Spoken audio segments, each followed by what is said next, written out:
Welcome back, Penn Nation. You're listening to Late Night Cageside Radio. I am one of the hosts here. My name is Kinch. I'm, as always, joined by Chase Raymond. And tonight we have a pretty fast-paced show for you. We're going to jump right into things in a few moments. We have some great guests. First off, Chase, how you doing, man? Hey, I'm doing all right, buddy. How you doing today? Not too bad. Had a pretty good, productive weekend. Lots of media stuff going on. A lot of news, some great fights, and, a great show tonight, man. Oh, yeah, man. I'm excited tonight. We got returning. We got War Machine, John Copenhaver. I'm excited about that. One of the most honest people in MMA. He is not afraid to talk, as we've seen in the past. I can't wait for that one. And Nick Pace. And then we got your one-on-one with, how do you say his last name? I want to screw it up again. Tyron Spong. There you go. Nick Pace is a UFC and Bellator vet. Kind of famously known for a crazy submission he pulled off in UFC, with the underground fans. But he is actually making his kickboxing debut at Glory 9, June 22nd, coming up in New York. And Tyron Spong is the headlining competitor in the light heavyweight tournament that is going on at Glory 9, coming up on June 22nd. So we have both those gentlemen and War Machine Copenhaver, John Copenhaver, coming up in a few minutes. We'll also get to some pretty, all the big news that's been floating around the world in the the MMA world in the past week since we last aired. We'll bring all that to you towards the end of the show. Chase, man, what'd you think of the fights this weekend? Did you get to catch them? UFC on Fuel TV 10. What was your favorite fight? Oh man, what was it? I liked. Oh man, they were all pretty exciting. I didn't watch the prelims, so I liked how they were all going so fast. I know some people complained that they were showing all the prelims in between, but I mean there were so many finishes they had to, and I didn't get to catch them, so I liked it. I thought it was great, man, how fast all the fights were ending. It was a solid card. I liked all of them, man. I mean I thought the co-main event was probably my favorite fight. The main event was kind of like, I don't know, it was weird how it ended to me. I don't know. I didn't get a good vibe at the end. I want some more excitement. The main event, I don't know. I mean, for someone who loves the jiu-jitsu game a lot,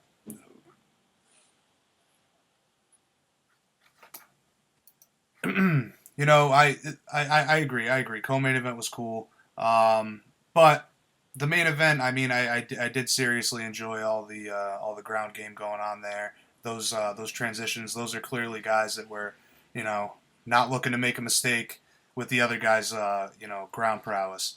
It was pretty wonderful to watch as far as transitions go, and sweep attempts, and then Verdum locked in the armbar, and man, second guy to sub Big Nog. That's quite the statement. I know.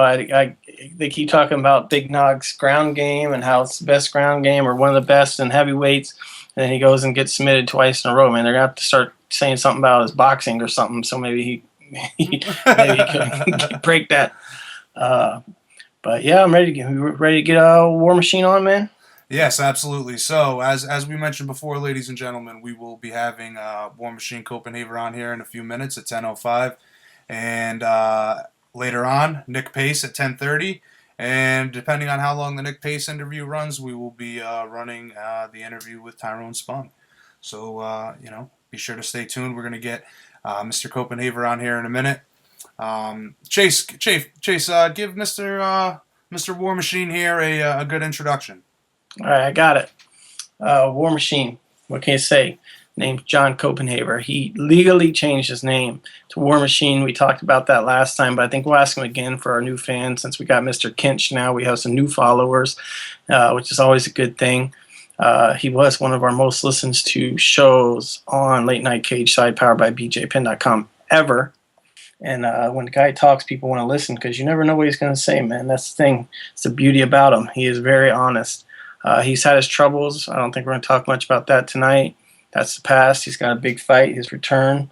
He hasn't fought in, I think, a year and a half. And he's returning to fight Blas Avina, I think is how you say his name, at Bellator 96 on June 19th. Hello, Mr. Copenhaver. He's been on Twitter talking about the sponsorships and things like that. There's a lot to talk about. He's a very exciting fighter. A very exciting interview. All right, perfect. Mr. War Yeah, Machine awesome. is a friend of the show, and we love having him on, and we cannot wait to get him on so you guys can listen to him. I know he's got a lot of followers. People love the War Machine, man, as I do. And I think it's a great pickup by Bellator. I believe we are live now with the War Machine. Are you with us, sir? Hey, what's up, man? How's it going? Not too bad. So we're all very excited to see you step back in the cage, coming back at Bellator 96 against Blasovina. You know, forgive us if we're saying this incorrectly. Everybody's pumped for that, man. Tell us about preparation. It's going well, man. You know, I'm excited to fight against him. It's been a long ass time. You know, when I got out of jail, I freaking tore my ACL and had a big setback. And ever since then, I've been training hard. You know, at my gym in San Diego, Undisputed.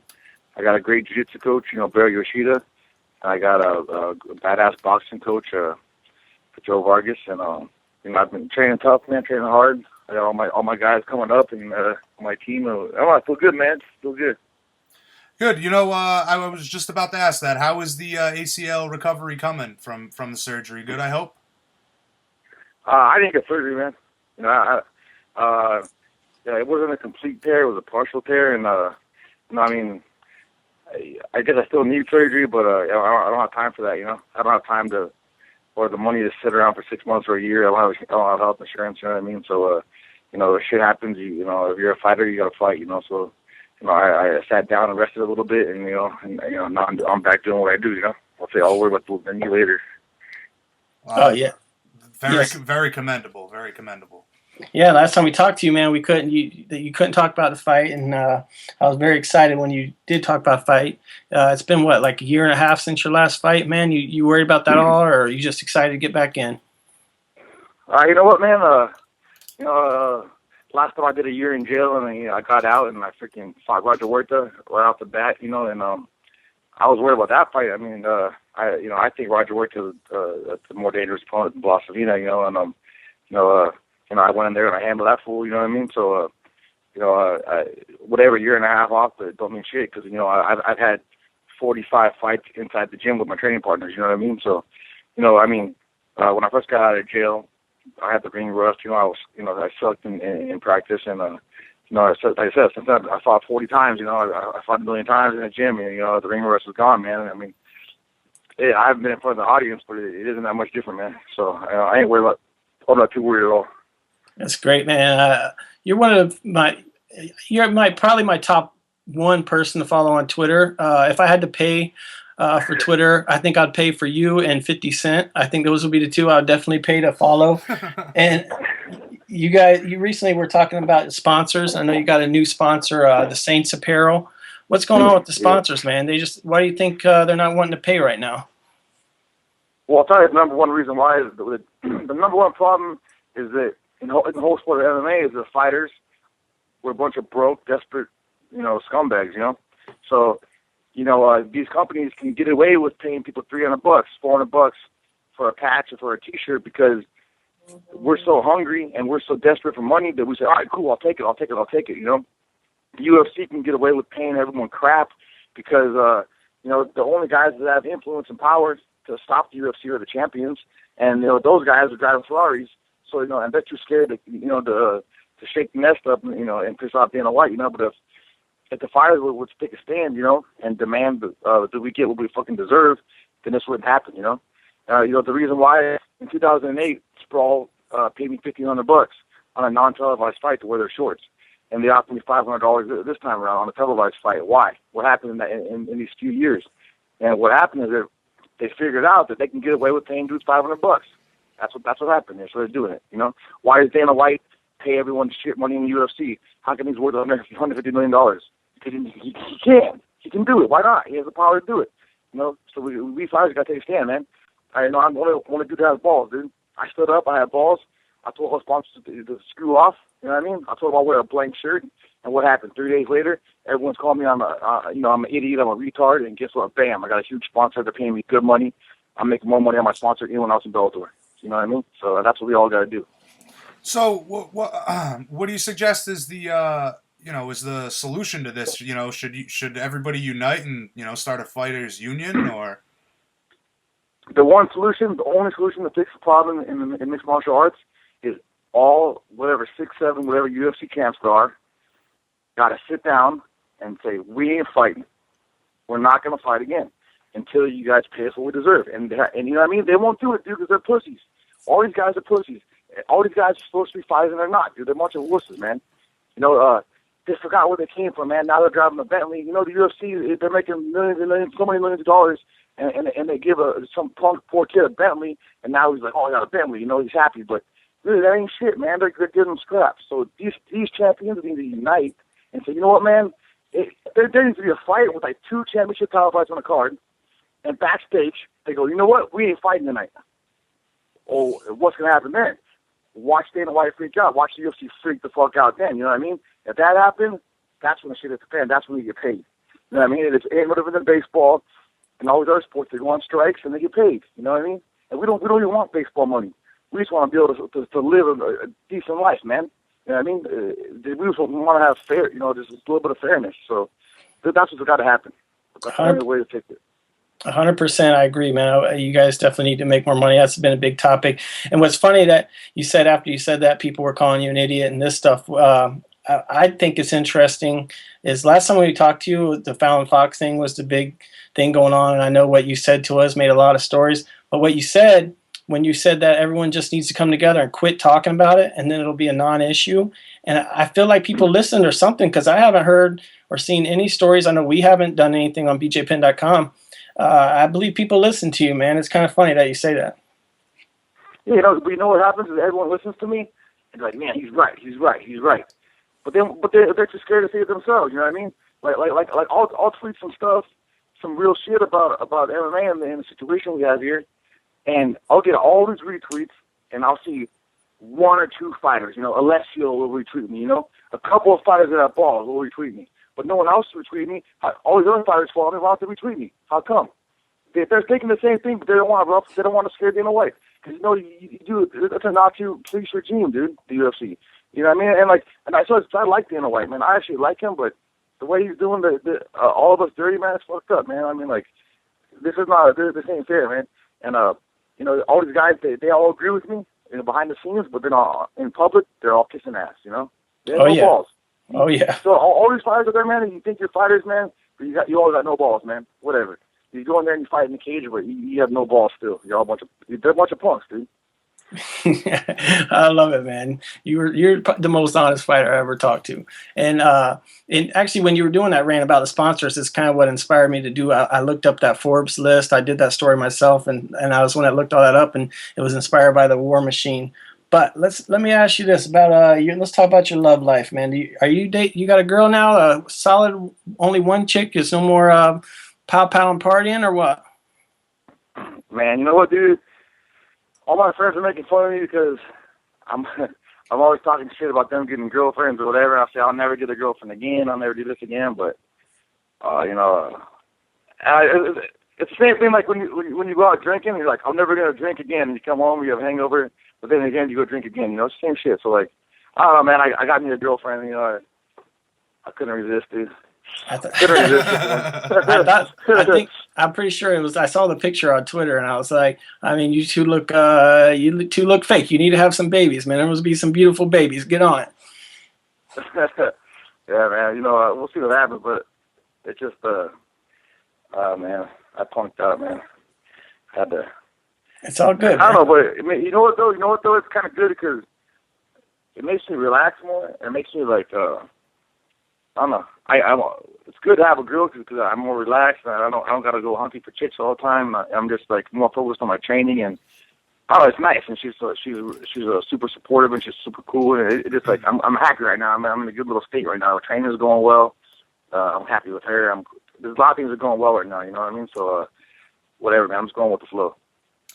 Well, it's very good to hear, sir. And as we mentioned before, everybody is, you know, heavily anticipating your return. So on that note, tell us a little bit about how, you know, the re-signing with Bellator kind of occurred. You know, just give us a little walkthrough on that. Well, you know, I had signed with them just before I fought Roger Huerta. The first time I went to jail, it was kind of a secret at first, and we announced that I signed after I beat Huerta. And I think they were more confident than I was that I was going to win, actually. But anyway, I was gonna go in that tournament and fight Carl Lamaso first, and that stupid judge out in Vegas screwed me and freaking threw me back in jail for some old crap, and I got jacked, man. So anyway, I went back to jail. So I never lost my contract. I didn't do anything new, bad, So Bellator wasn't gonna punish me. It was an old thing. So they stood by me, Bellator, Bjorn Rebney wrote me letters in jail, and they were there upon my release with the film crew and stuff, and I just picked back up where I left off, man. Then I had, of course, the injury, but they stuck by me. They want me there, and I'm happy to be there. I love Bellator, man. You know what, dude? These guys freaking, they don't ever. I see all these horror stories with them suspending this guy, suspending that guy in the UFC. You can't say that. You can't say this. You can't do this. You know what I mean? Look at me, dude. I'm the most outspoken, crazy bastard on Twitter, and you don't see Bjorn talking to me. You don't see Bellator firing me, suspending me. You know what I mean? Like, dude, let us be fired. Let us be ourselves, man. Let us be ourselves. Why can't we be humans? We have to be freaking, you know what I mean? I love Bellator for that. I love it. I mean, honestly, man, I don't. People always say, "Oh, man, don't you want to go back to the UFC? Don't you really want?" I mean, I don't think Bellator. You want to go back? You know what, man? UFC is UFC. I was there. Everyone wants to be there, but you know what? At the end of the day, I don't want to be in the UFC if I have to freaking watch everything I say and I have to be a little puppet. I won't do it, man. And I don't give a shit. I'll stick with Bellator. I ain't gonna be like Eddie Alvarez and all these dudes. You know what I mean? I hope I win this damn. I really hope I win this freaking tournament just as much for Bellator as I do myself, man. Because I know that if I win this shit and I beat Ashton and get the belt and I'm the champ, I know that's my comeback story and the marketability that I have will help Bellator promote itself. So I'm excited just as much for them as me to win. I have to win, man. I want to do good things for them, and I don't want to leave them. I love that they're supporting the fighters and letting us talk, letting us do what we want to do. So they're shit. I love Bellator. So obviously, I mean, I wrote this down as a question for you. You've worked for a lot of promotions. Is Bellator your favorite to work for? What's your favorite your promotion to work for? And it's obviously sounding like Bellator is your favorite employer. Well, I mean, UFC is great to work for. As long as you don't go into like the event, it's organized, it's good, they take care of you, blah blah blah. All the good shows do that, But the reason why Bellator is so much better is because you can go home and you can tweet on Twitter the Fallon Fox is a fucking dude, and she shouldn't be fighting girls, and it's bullshit, and she's a fucking dude, and you know what I mean? Like, you can talk shit about her and tell her whatever you want, and they're not going to suspend you, and they're not going to bust you, you know what I mean? You can go on there and say whatever you want to say within reason, you know what I mean? And they're not going to, bust your balls for it. So, freedom, man, freedom is important to me. I became a fighter because I was foolish, and I thought that, hey, man, if I fight, I can do whatever I want. I can have freedom, and I was just still politics and fighting. I was wrong, but the being in Bellator is kind of making me relive that little old mindset I had, where I can be free and be a fighter. So I'm enjoying it, man. That's wonderful to hear, man. I am with you 100% about the freedom thing. You're listening to Late Night Cageside, powered by BJPen.com. We're talking to the one and only War Machine. He fights at Bellator on Bellator 96, June 19th. Let me ask you this now, man. Bellator's coming up. They made a couple big pickups. How are you feeling about the Rampage pickup? Rampage is a huge, he's a huge character. I think he's like an icon, So it's good to see these kind of people in Bellator.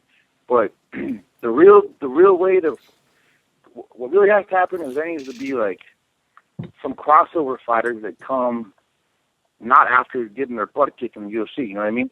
Like Nick Diaz needs to be like, my contract's up, man. Fuck the UFC. I'm sick and tired of having to watch everything I say. Whatever. I'm going to Bellator. You know what I mean?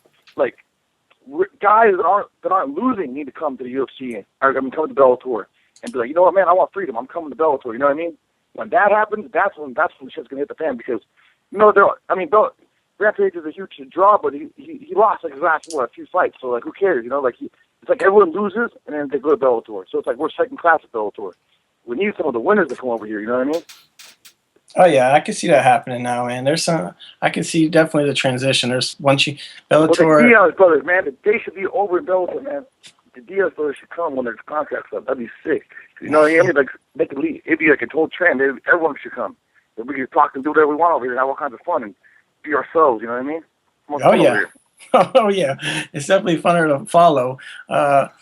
Let me ask you. You were talking. I see you recently. You keep saying how your training partners keep getting better and better when you're boxing, man. I see all your training. You're training hard. Now, is your some of the guys you train with? Are we going to see them coming over maybe, or see them on some any big fights coming up lately for some of your partners?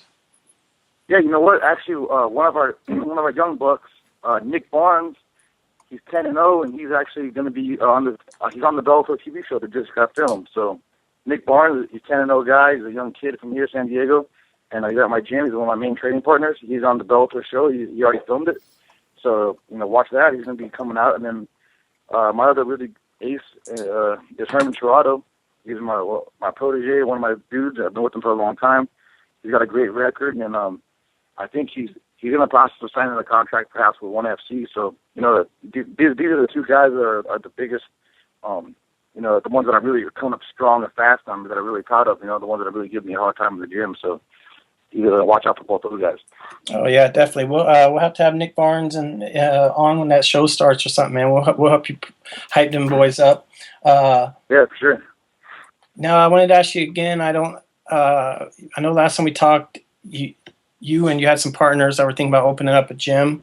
Is there any more? I know you said you were busy and you just want to be able to commit more time once you do that. Have you guys talked about that anymore?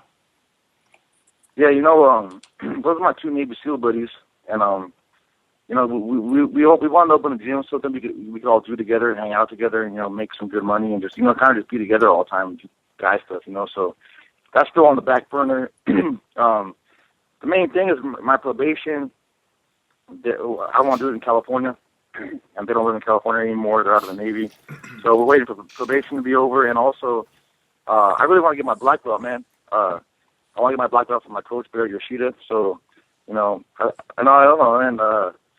I'm only a purple belt now, but I've been trying to wear the gi more, trying to get my brown belt, So eventually I'll get my brown, and hopefully, I'll also get my black after that. So I'd like to be a black belt before I open my own gym, so that way I don't have to hire out a coach, for that. And something I want to do. I want to be a black belt, So waiting for that. Well, it's definitely something that's quintessential in mixed martial arts to have a black belt in BJJ. Kind of changing gears though, War Machine. I want to ask you about exactly that. The name War Machine. There was a little legal battle between you and TNA, and you legally changed your name to War Machine. Chase had mentioned you told the story to our listeners last time around. I'm new on the show. Have some new listeners tuning in nowadays, yeah. And I just wanted to know how that came about and where the nickname came from originally. Well, back in the olden days at Cobra Kai Jiu-Jitsu in Vegas with Mark Lehman's gym, it was me, Kendall Grove, Joe Stevenson, Phil Baroni, Mayhem Miller, Gray Maynard, Jaron, the stacked gym. Like, this was before anybody was anybody. I mean, Baroni was already Baroni, but everyone else was nobody's. Gray Maynard didn't even fight one fight yet. And I was a new youngster. I was like 22 years old, and Baroni was my mentor, and he still is my big brother, And one day he's like, "Man, we need to get you a nickname, And I have some at the time I only had 2 tattoos, man. Both these biomechanical tattoos, and like a machine, So I don't know. He came up with War Machine. This was a long time ago. I don't even remember what the year, but it's 2003 or 4. I don't know. So then it stuck, and this. Like, I would be like, "Hey, my name is John," and then Mark Lehman would be like, nope, his name's War Machine. You gotta call him War Machine. And like, it just stuck, So everyone called me War Machine. And then it was never a problem until I went to the UFC on Tough. It was cool. And then my first non-Tough bout, I was actually like wandering around MGM Grand like 2 days before the fight, and Buffer came up to me. He's like, "Hey man, what's this crap with your name? I can't use War Machine tomorrow with the fight." And I was like, "What do you mean, dude?" So I guess TNA filed a lawsuit, whatever, so they couldn't announce my name as War Machine. And I was pissed. I had the name first. I freaking MySpace, the Rhino guy on TNA, I told him I'll fight him for the winner just had the name, he didn't want to fight his puss. And then I told the UFC, I said, "What, dude? I'll change my name legally. What about that?" And they started laughing. I said, "What?" They're like, "You won't do that." I said, "I won't." I said, "Who gives a shit? It's my name, I'm always going to be John, but this is legal purposes. Who cares? I'll change my name. Will that work or not?" And they said, "Yeah, that'll work." So I changed my name, and ever since then, my legal name was War Machine. But I'm not some cheesy dude that people think that like I changed my name. You know, I'm like some cheesy ass dude, and I walk around saying, "Hey, my name is War Machine." You know, I meet somebody, my name's John. I tell them my name's John. You know what I mean, I'm not War Machine, but that's my nickname. You know, so it's just something I had to do. You know, so that's the story behind that. Well, you know, I bet it's kind of worked out for itself that, you know, you've been able to brand that name, you know, behind you. I mean, everybody knows who War Machine is. I bet most fans know who War Machine is rather than John Copenhaver. Oh yeah, for sure. You know, it definitely became.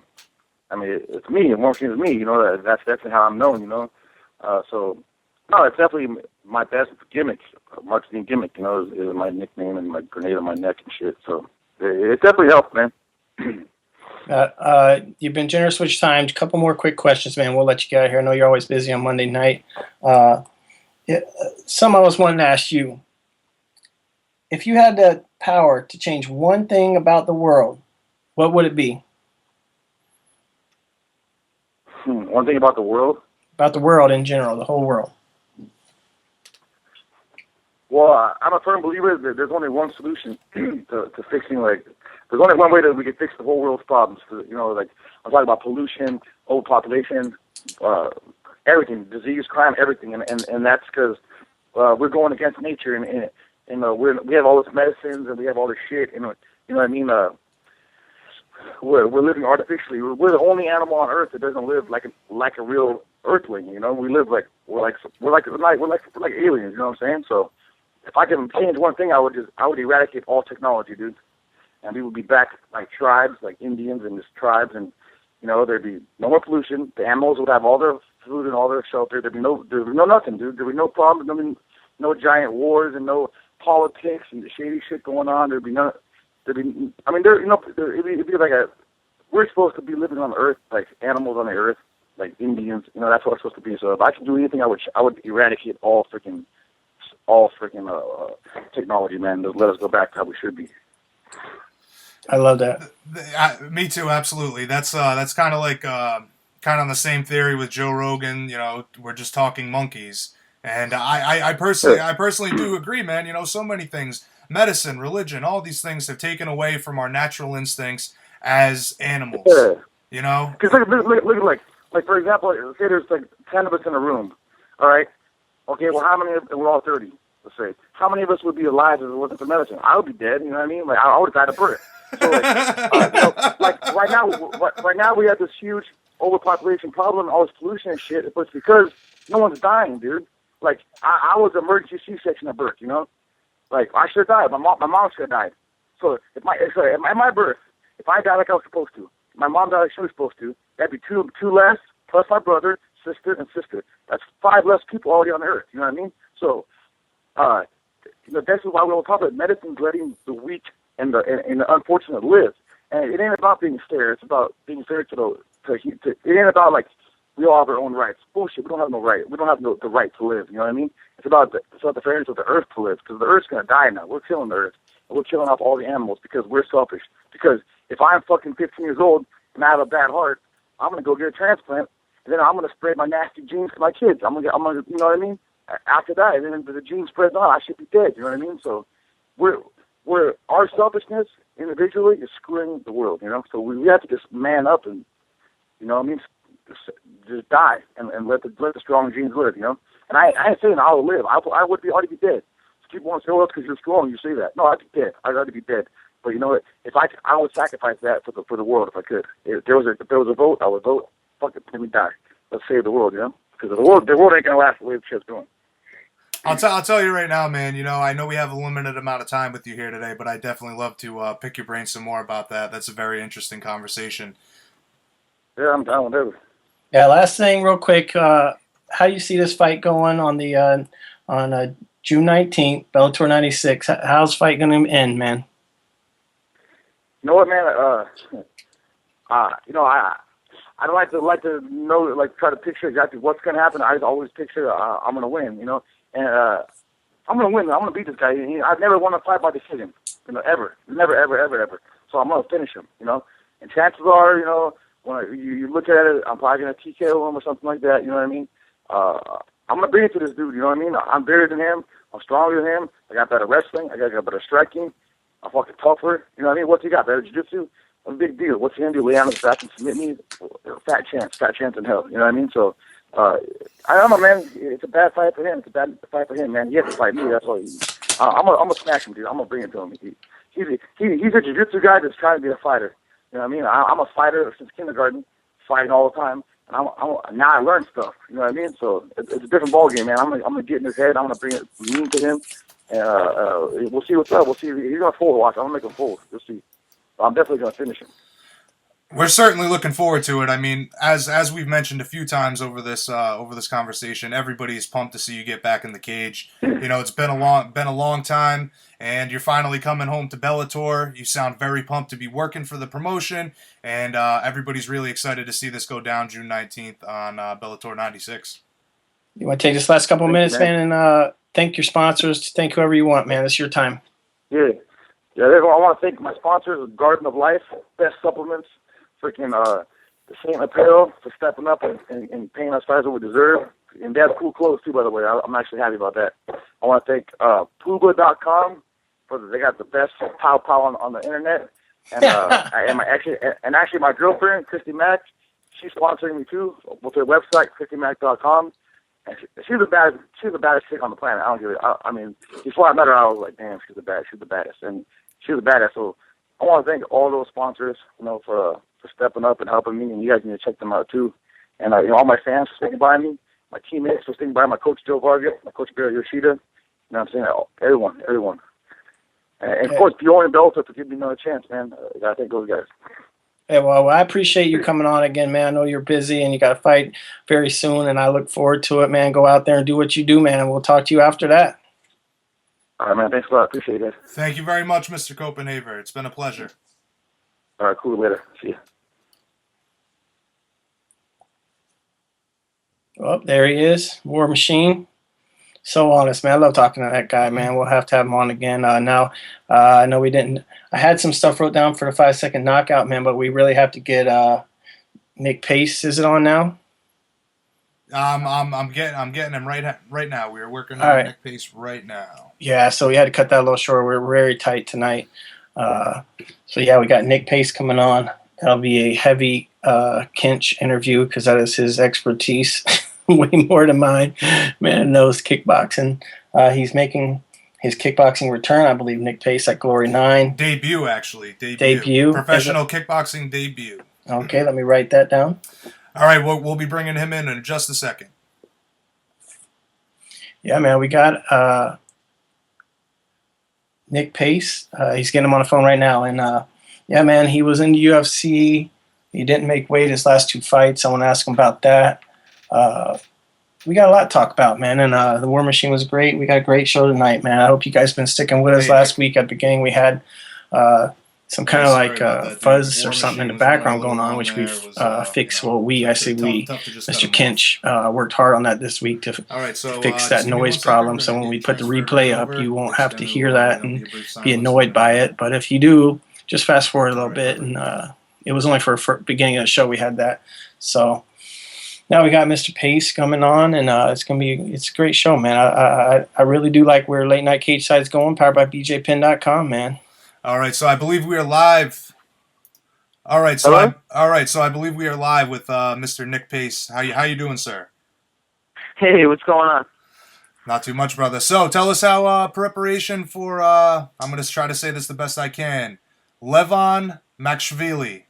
There you go. All right. I think I'm saying it right, and you said it like I said it, so we'll say it's right. There you go. So first things first, Nick. Obviously, how's preparation going, and what made you come to the decision to want to pursue kickboxing full time?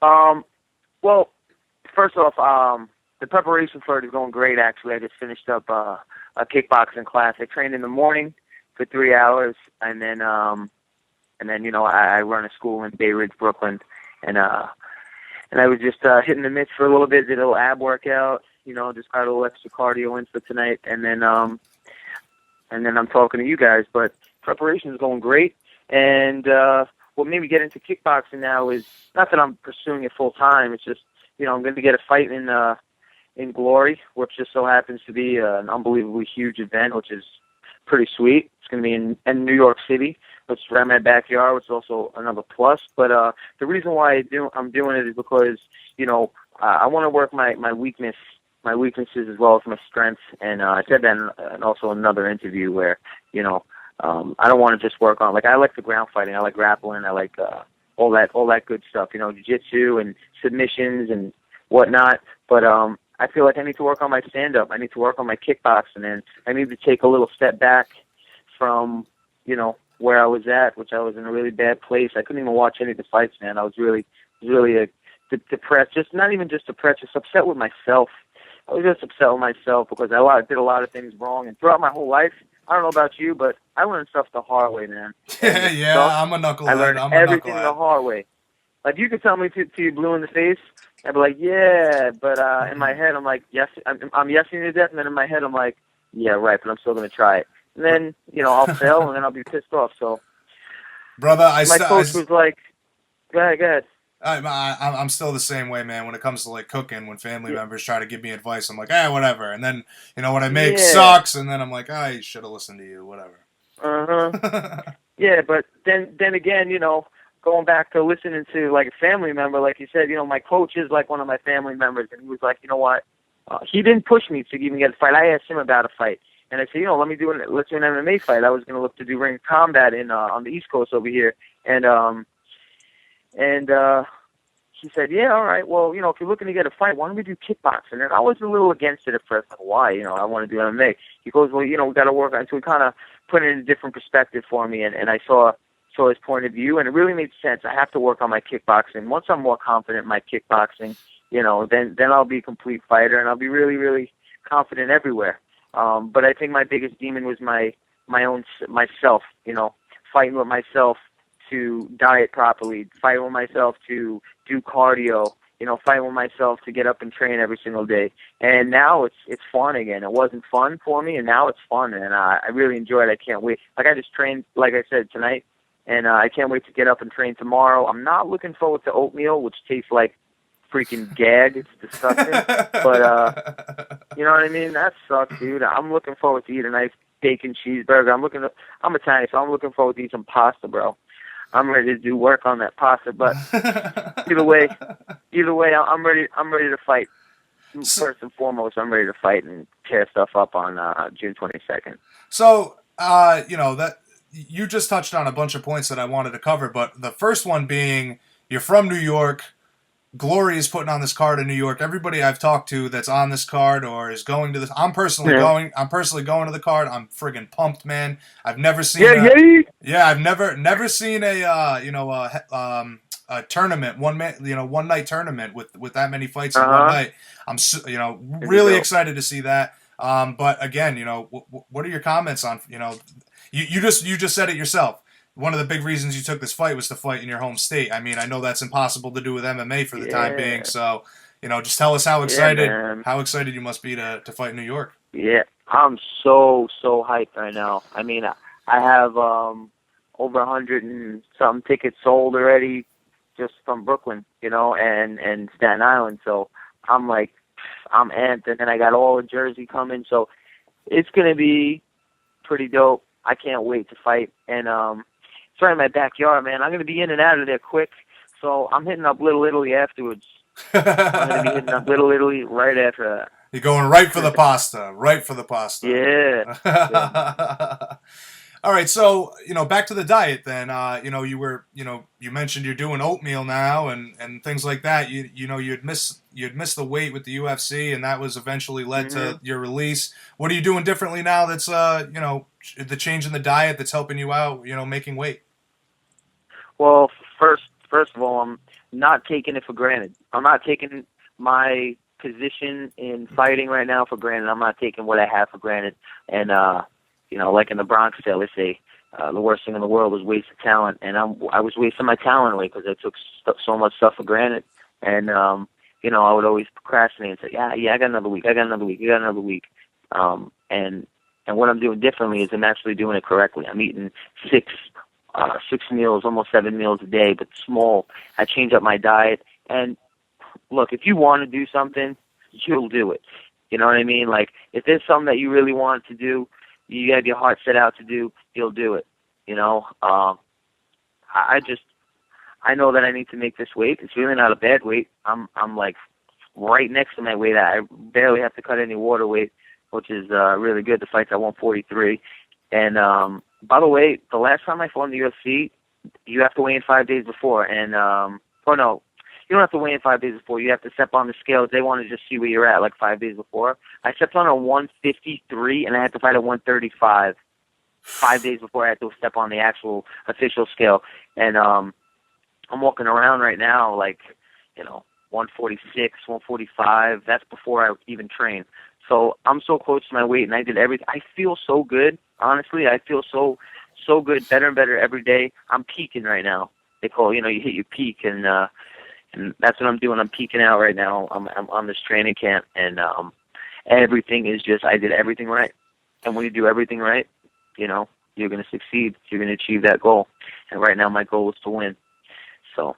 Well, we're definitely looking forward to seeing reinvented Nick Pace step into the ring on June 22nd.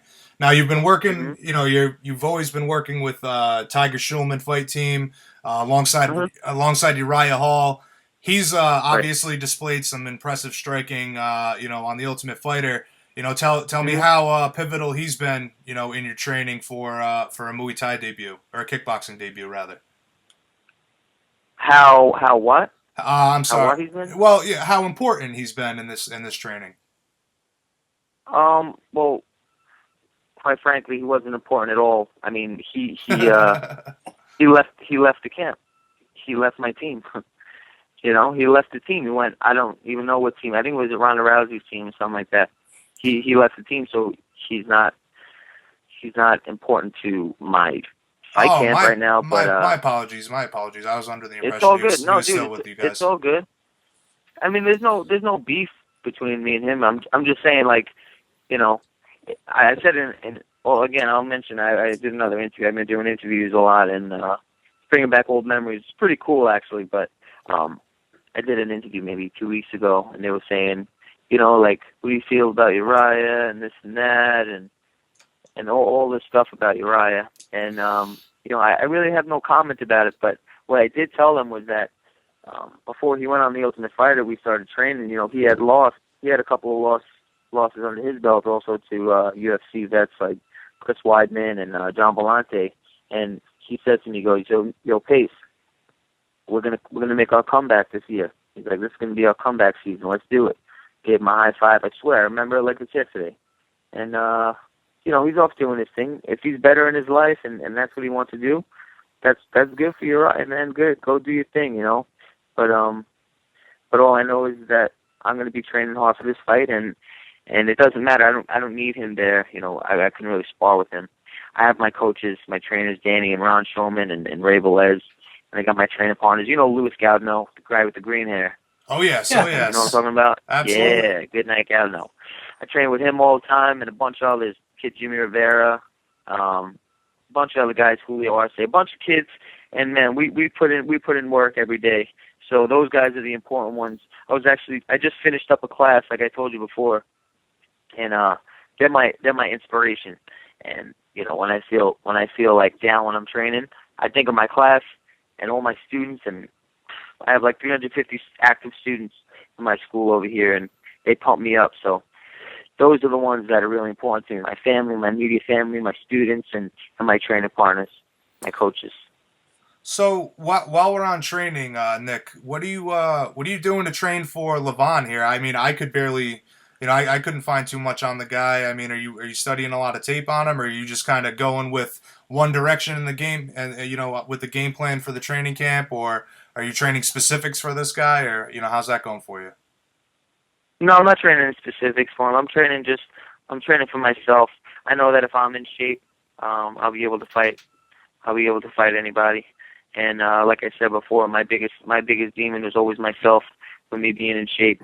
And so I saw some video on him from Ring of Combat, some other fights. I'm not really sure where they were. I don't know if they were actually sanctioned or whatnot, but I saw a couple other fights of his, and like I said, I'm just going in there. ready to fight, knowing that I did everything that I could 100%. And when you go in there with that mindset of just 100% confidence that you did everything right, there wasn't one, thing you did wrong, then how can you lose? And if you do lose, you have nothing to be ashamed of. So, I'm going in there. I'm going in there hype. I'm going in there confident. Now, while you're training for this kickboxing, do you still keep up, do some stuff with your MMA training, or have you changed your focus 100% for the time being onto kickboxing? Well, you know what? I'm doing majority is kickboxing, but I'm still keeping up with MMA. I'm still working my grappling and my MMA as well, because every day actually at my training camp, what we do either an hour of kickboxing, an hour of grappling, or an hour in MMA, an hour of kickboxing, an hour of grappling, an hour of kickboxing. So it changes, differentiates every day. But like sometimes, like today actually, I did the first hour of kickboxing, and then I hit the mitts for the first half hour of the second class, and then for the second half hour, I just free grappled. I was just rolling jiu-jitsu for the second half hour. So yeah, I'm doing majority just stand up, obviously, because in about a week and a half I'm gonna be fighting there. So I've been majority just in kickboxing, but I definitely have not just cut out grappling at all. I can't do that. I love to grapple. My favorite. Now, I know you're 100% focused right now on this fight, I can tell just from talking to you, but I'm still asking, do you know what you got planned next? Like, once you beat this guy, are you going to do you think you'll stay with the kickboxing, or you're not sure right now what your plans are after this? Quite honestly, I'm not sure, but I can tell you that I'm hungry for more fights, and I'm hungry I'm hungry how I should have been hungry. And, it kind of, it's like bittersweet, because, when you get a little bit older, not that I'm old at all, I'm 26, and, when I first started MMA, I was a lot younger, maybe 18 years old, and I wish I would have had the same mentality. Like my father would tell me, man, the stuff that I know now, I wish I knew it at your age. You've heard that before. I'm sure we've all heard that before. Oh, yeah. So, yeah, hell yeah. So, I'm looking back, and it's like, shit, man, I wish I didn't take all that for granted. But you can't have any regrets. You can't have any of those things in your mind. So what you do is you just keep moving forward, and you just try to get stronger. And what I'm doing is looking for more fights, and I am hungry, and I'm very, very excited, as you could tell, for this fight. But I'm looking to get another MMA fight. I should be fighting Ring of Combat in September. And then, like I said, I'm taking it step by step. I'm taking it just one fight at a time. Of course, I want to get back to where I was and further than that, but I'm not going to look past anybody. I'm not going to look past Levon. Let's say this is my first and only kickboxing fight that I do. I want to make sure that I win. You know what I mean? And if Glory hits me up and they're like, yeah, we want you to do a tournament for, I don't even know. I honestly don't even know too much about kickboxing, which is kind of sad, but I don't really know much about it. Glory's going to listen. They're going to listen to this, and they're going to be like, what the hell? Screw this kid. No, I don't think so, man. I don't think so at all. They just want to get better. Me neither. I mean, obviously, you're on the card for a reason. But that what you just mentioned would lead to my next question, which would be: are you just contracted with them for one fight? Is it more than one fight? Yeah. All right. Okay. No, it's just one fight. Yeah. It was just one fight. It's actually on the undercard. I mean, someone asked me about the main event and what my prediction was, and I was like, what the hell? What's the main event? Like, dude, after I fight, I'm out. Like, I don't know. I'm just going there to do work and leave. You know what I mean? So I hope Glory doesn't take it the wrong way, but I'm looking to get back in the cage again. And when MMA comes to New York, when all these people start to realize that MMA should be in New York, it should have been in New York, number one. Then it's going to be even better because they'll be fighting in my backyard, what I love to do. Yeah, that's obviously one of the cool things about this is you already have a following in New York, and now you can finally fight in New York. Yes, it's not your traditional discipline, if you will, but it's something exciting for all the local fans as well. And it's a huge stage for you, and the Glory, glory. the ring rust and everything. Yep. Yeah, man. Absolutely.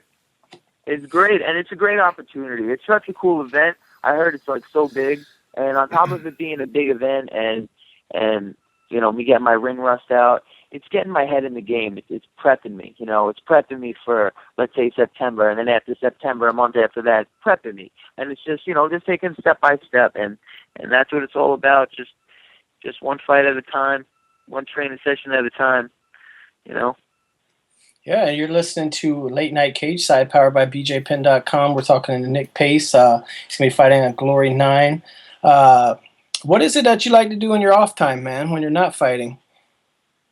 When I'm not fighting, actually, I just, honestly, I like to barbecue, man. I love to barbecue, even if, I'm talking about food, the kid that didn't make weight twice, but yeah, I like to, I like to barbecue, chill out, go to the beach,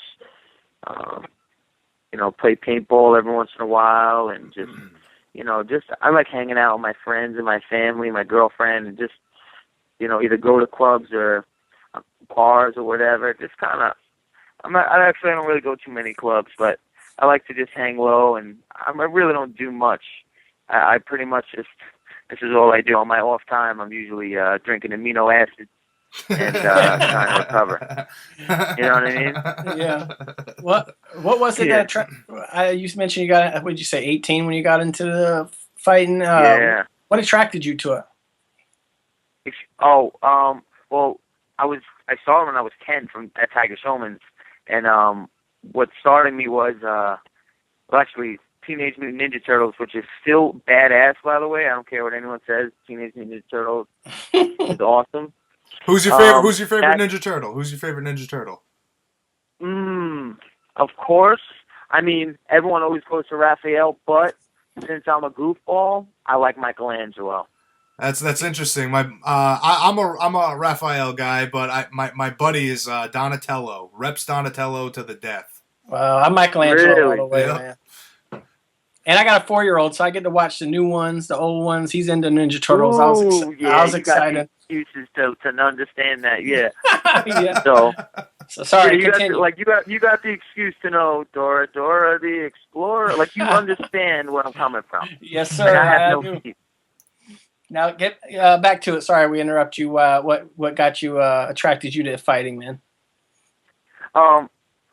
So anyway, during training Tiger Showman, I started when I was 10, and they have internal competitions called the Challenge Champions, and there's 50 schools. There's 50 schools with anywhere from 200 to 400 active students in each one, and a pretty high percentage of each school sends their kids to sends their students, whether kids or adults, to this tournament. We just had one. There was a huge turnout.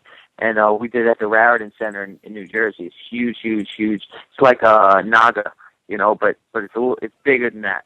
And we did kickboxing and grappling. I started there, and I started just fighting over there, fighting or grappling. And then as I got older, and it went from Tiger Showman's karate to a hybrid style to eventually MMA.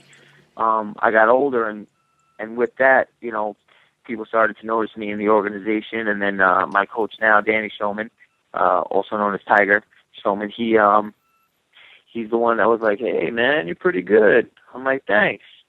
Like, "Want to get a fight?" "What?" He's like, "Want to get a fight?" Yeah, all right." He's like, "All right, 2 months, get ready, going in the ring, New York City, Combat at Capital." I'm like, sounds great, let's do it. So I was, I got into it just like that. Started amateur amateur Muay Thai. After amateur Muay Thai, amateur MMA, and then from there, the rest is history. I started Ring of Combat Pro debut, and then WEC, UFC, and then I got cut because I'm a fat ass. So whatever. Damn those barbecued ribs. Damn dirt steaks, mashed potatoes. Damn you! I gotta go home and eat freaking egg whites with hot sauce, bro. That's what I have to eat right now when I get home. You got me. Man. Hey, do you watch Diners, Drive-Ins, and Dives? Occasionally, yes. Occasionally. Oh, man. You see, I watch it. I watch a Food Network every single night before I go to sleep because it satisfies my brain. But It's the weirdest thing. I don't know. I have to watch it. Do you watch? You mentioned the barbecue. You watch that Barbecue Pit Masters. Pitmasters, yeah. Yeah, I think they got a new season coming out, man. I love that show too. Yeah, I can't wait. That's awesome. But diners, dive-ins, and drives. Where were you going with that, Nick? I don't know. I just love the show. Oh. My favorite show ever. So what you were saying was you have to feed your brain with images of food in order to satisfy your hunger. Exactly. Okay. It's So, funny. well, since you were just talking about grappling and stand-up martial arts, kind of getting you into mixed martial arts, it sounds like grappling is kind of ironically, that you're making a kickboxing debut. It sounds like grappling is kind of your love. You've got a crazy submission on your record. Pillory choke. Is that how you say it? Pillory choke? Yeah, but it wasn't a pillory choke. I saw what a pillory choke was, and then I saw something on YouTube to where, listen, I don't know, whatever. People call it the pace choke, pillory choke, armless triangle, whatever. I don't know. But yeah. Pace choke. I like pace choke better. Let's call it the pace choke. My man. So, tell me a little bit about that, man. I looked at it. It looked like a triangle without the arm in. It was pretty interesting, and it looks like you just did it on the fly. Tell us a little bit about that. Yeah, you know what?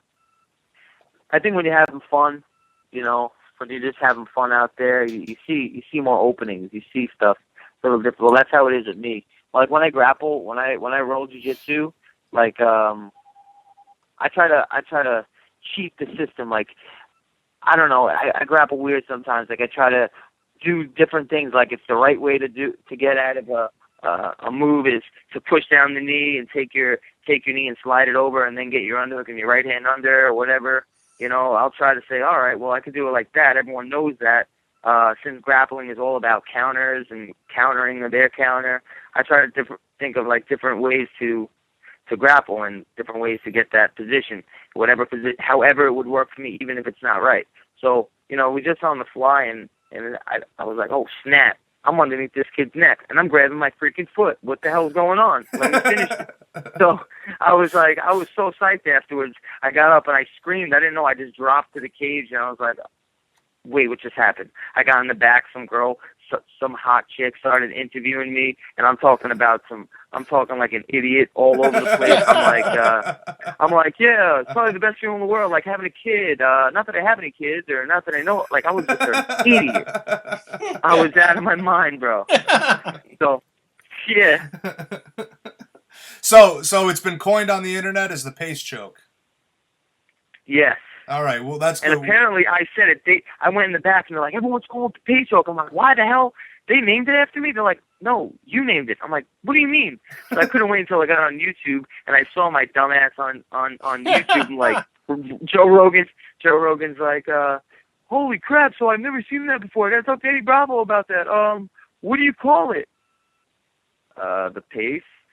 In a whole, like, silent arena. He's like, takes the mic back. He's like, all right, the pace choke. And then everyone started clapping. It was the most awkward, weirdest thing ever. And so that's how it was named. Well, since we're talking about some old fights, and maybe I should know this already, I don't know. I obviously, maybe I should have done more research. But when you fought in June 12, 2009 at Bellator 11, you won with a flying knee, 1 minute, and I think a minute 30 seconds, something like that. It was a crazy knockout. Why was there only one fight with Bellator? Why not? Why didn't you stay with Bellator? It was just one fight, and then you went. You know what? You know what's weird? I really don't know. And I was actually looking for a call. Like that was I think it was my second fight. Yes. I think it was my second pro MMA fight, honestly. And then I asked my coach, I'm like, yo, what's going on? Like, are they gonna call me back? Like, I don't know. They didn't call us. And so they just never hit me up, bro. They never hit me up. They were never like, yeah, come back and do the tournament or whatever, get another fight. So I was like, really, I don't know. Maybe they didn't like my dance at the end of the knee, or I don't know what the hell it was. I probably screwed myself with the dance, right? I looked like a weirdo, probably. So I was surprised. They never called me, but it actually happened to work out in my favor. So. That's good. That's That's good. good. You know, maybe they heard about your barbecuing addiction. Yeah, probably. They're probably like, screw that. This kid's a fat ass. He's gonna come in overweight. We don't need this headache. So so all jokes aside, man, it sounds like you really are rededicated, and you know you're on track to be making weight. Looking forward to a huge fight and a huge kickboxing debut on June 22nd at Glory 9. Let us know Mhm. how do you see this fight going? I see it going in my favor. I don't know. I mean, knockout or honestly, man, I can't even say how it's gonna go. I'm really confident. I'm very, very, very confident right now. So, you know, anything could happen. My boxing coach would say that a monkey could get lucky. You know, a monkey can get lucky with a shot. You know, so you got to keep your freaking hands up, slap me in the head. So, I don't know. Anything could happen in this fight, but I'm going out there to fight. I'm not going out there just to kind of circle around them and being afraid to get hit. I'm going out there to fight. So expect to see a big fight. Expect to see a fight for sure. Me putting pressure hard. Well, look, I don't know much about it either. I know Kinch knows a lot about the kickboxing. Was there a lot of rules that did you have to study up on the rules, or does your coach just kind of tell you, hey, this is what you can do and can't do? No, I don't even know the rules. I'm waiting for the rules meeting. They have one of those, right? Yeah, one thing I'll tell you, brother, is I'm pretty sure that Glory, you're not allowed to use two hands to pull down on the head for a Muay Thai clinch. It's only one Right. hand. That's always good. No I hate elbows. Muay Thai. I hate that shit. Why? Because I'm so freaking short. I'm so short, and everyone has to grab my head and pull it down. It's not funny. Like, stop pulling my head and throwing me, fight me, punch me, do something else. Don't knee me in the stomach. Stop it. So, you know, and obviously you can't elbow. But like you said, there'll be a rules meeting. Again, we're looking forward to it. Cool, man. I'll see you guys over there. All right. Well, we got two last things actually, real quick. One thing we do Yeah. here at the end of every interview, we call it the 5-second knockout. I ask you 5 quick questions. Are you ready, sir? Okay, I'm ready now. All right. Favorite movie? What do you say? Favorite movie? Step Brothers. Favorite food? Bacon. Favorite vacation spot? Fuck, I don't go on vacation. Damn. My favorite vacation spot, I don't know, Mexico. There we go. UFC rules or Pride rules? UFC rules. And Pride rules. Finish by knockout or Okay. submission? Finish by knockout or submission? Submission. There we go, and that's a 5-second knockout. Nick Pace, can't wait for Glory 9, man. I'm excited now. Yeah, me Cool. I'm psyched. too, You brother. got me hyped up, man. I'm about to go run I'm going to go run a couple miles right now. No, I'm not. Kidding. You gotta go home and eat egg whites, I'm- brother. Yeah, I'm going to go eat egg whites with my Frank's Red Hot because I put that shit on everything. Well, Nick, you know, obviously we're gonna give you a chance to do some shout outs, but as I mentioned, I will be there, man. Pumped to see you fight. You know, I'll be rooting for you, and best of luck on the 22nd at Glory 9. Cool, man. Thanks a lot. Hey, you want to And, thank all your sponsors, man. Cool. Thanks to Thai Gear. I got all my fight gear, which I love. Thai Gear, Tiger Showman's MMA. Best fight camp around. All my friends, family. Love you guys. Tiger Showman's Bay Ridge. Going hard. Thank you. All right, thank you, sir. Thank you very All much, right, Nick. take care, man. See you on the 22nd. All right, bro. Later. There we go, man. That guy was great. Hey, man, as usual, you know, most of the guy Glory is looking for interesting talent. They're looking for guys that are gonna, you know, put on a show, guys that want to win, and that's a perfect pickup. You know, obviously this is a guy that, you know, Nick Pace is a guy that hasn't been training in kickboxing exclusively. It's not something he was necessarily looking to pursue, but now they're coming to New York. They need, you know, they want some people, you know, on the undercard that are local, and this guy's willing to step up to the plate, and I hope he gets the win in the hometown. Yeah, he was worried about like what he was joking, I think, about them worrying about what he said and not knowing much about it. They knew what they were doing, man. The guy he does have a name, being in UFC, Tiger Schulman's, all that stuff. They know why they got him. I mean, he's one of the few fighters I know that's fighting that night. I know that's you know a lot more. And the other guy we know, obviously, is our next interview that we have. And yeah, I actually am going to be looking forward to checking that out. Now I need to learn some more about it. Yeah, it's a great sport. It's a great sport, especially for all MMA fans. You'll I'm sure you guys will hear more about this, but um, we all crave a knockout, guys. We all crave a knockout, and kickboxing delivers that nonstop. Always knockouts, always amazing wars. And it's one of those things, we all watch boxing as MMA fans. We watch boxing and say, "Oh, well, if I could kick Floyd Mayweather in the legs, maybe that would be different." Well, in kickboxing, aside from they even allow trips. They even allow trips to an extent. If you catch a guy's leg and want to, hit him with an inside trip, go for it. But other than a ground game, stomping guys in the face and rolling, grappling, doing submissions, it's one of the best sports to watch, man. Yes, sir. I'm looking forward to it, man. So we gonna roll into Tyrone and Spong. Tyron Spong, the king of the ring. He's as I mentioned before earlier in the broadcast. He is the headlining light heavyweight that is in the light heavyweight tournament that is going down on June 22nd at Glory 9. And we got a chance to catch up with him a little earlier in the week. Unfortunately, due to time and training constraints, we were not able to get him in live. So I got a chance to catch up with him earlier this week, and we're going to roll that in for you guys in just a moment. Yes, sir. And I was unable to make it, so of course Kent stepped up and took it, man, solo. He did it. I'm looking forward to listening to this. All right, bear with us, ladies and gentlemen. It'll be just a moment, and you guys will hear me catch up with Mr. Tyrone, the king of the ring, Spong.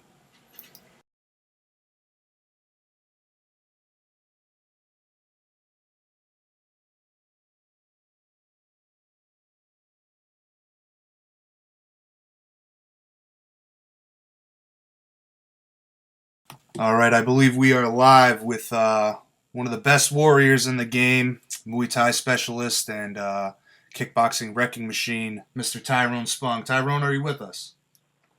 I'm there. I'm here. Very good, sir. So, first off, Tyrone, man, how are the pit bulls?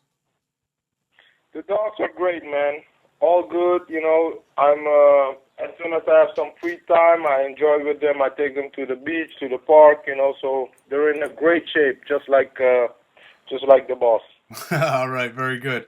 So, how's preparation going for Michael? Forgive me if I, pronounce this incorrectly. Michael Doot, is that correct? Yeah, Michael Dude. Preparation is going real good.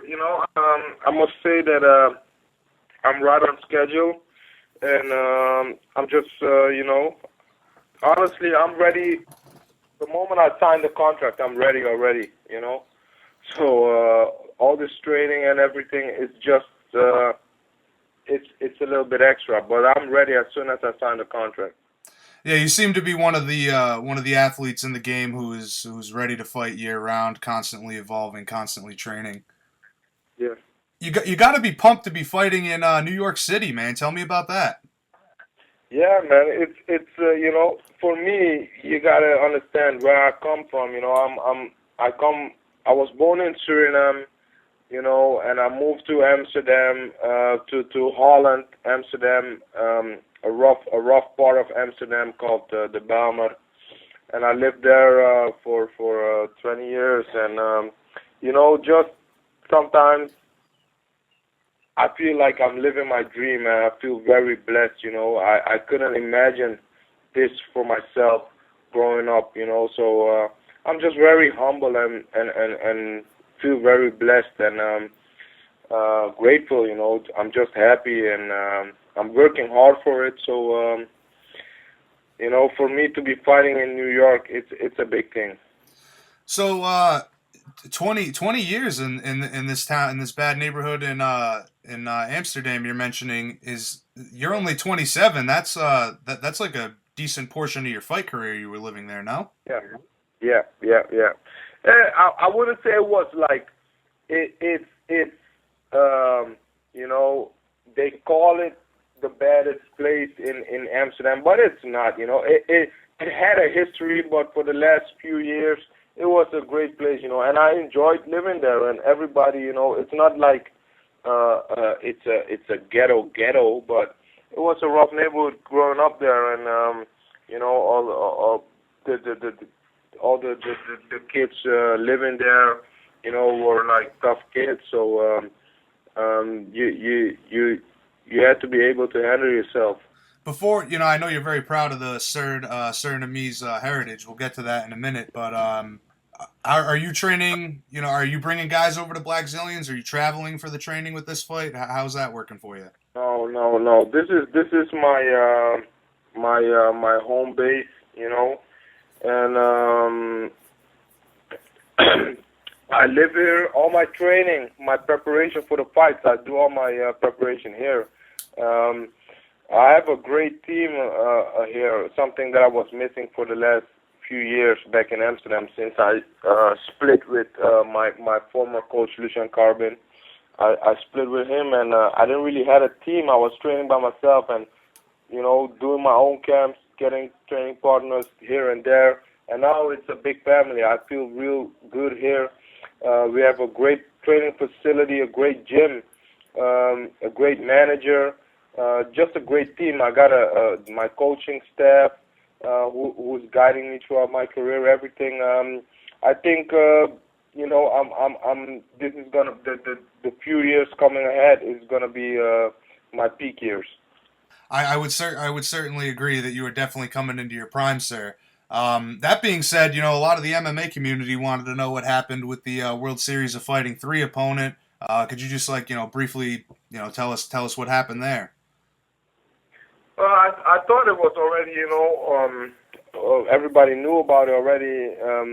It's on the internet already. So, but I'll break it down. It's simple. I was there. I had some visa issues. Everybody knows that the American government system is very strict, so I had to go to the embassy. It took a little bit longer to get my visa this time. I don't know why. It's a system you have to go through, and there's nothing you can do about it. You just have to sit and wait till you get approved, and I got approved, but it just took a little bit longer. I don't know why. Since I was stuck there, I couldn't really prepare, because I said already, I have my whole team down here, my coaches, my training partners, everybody's down here.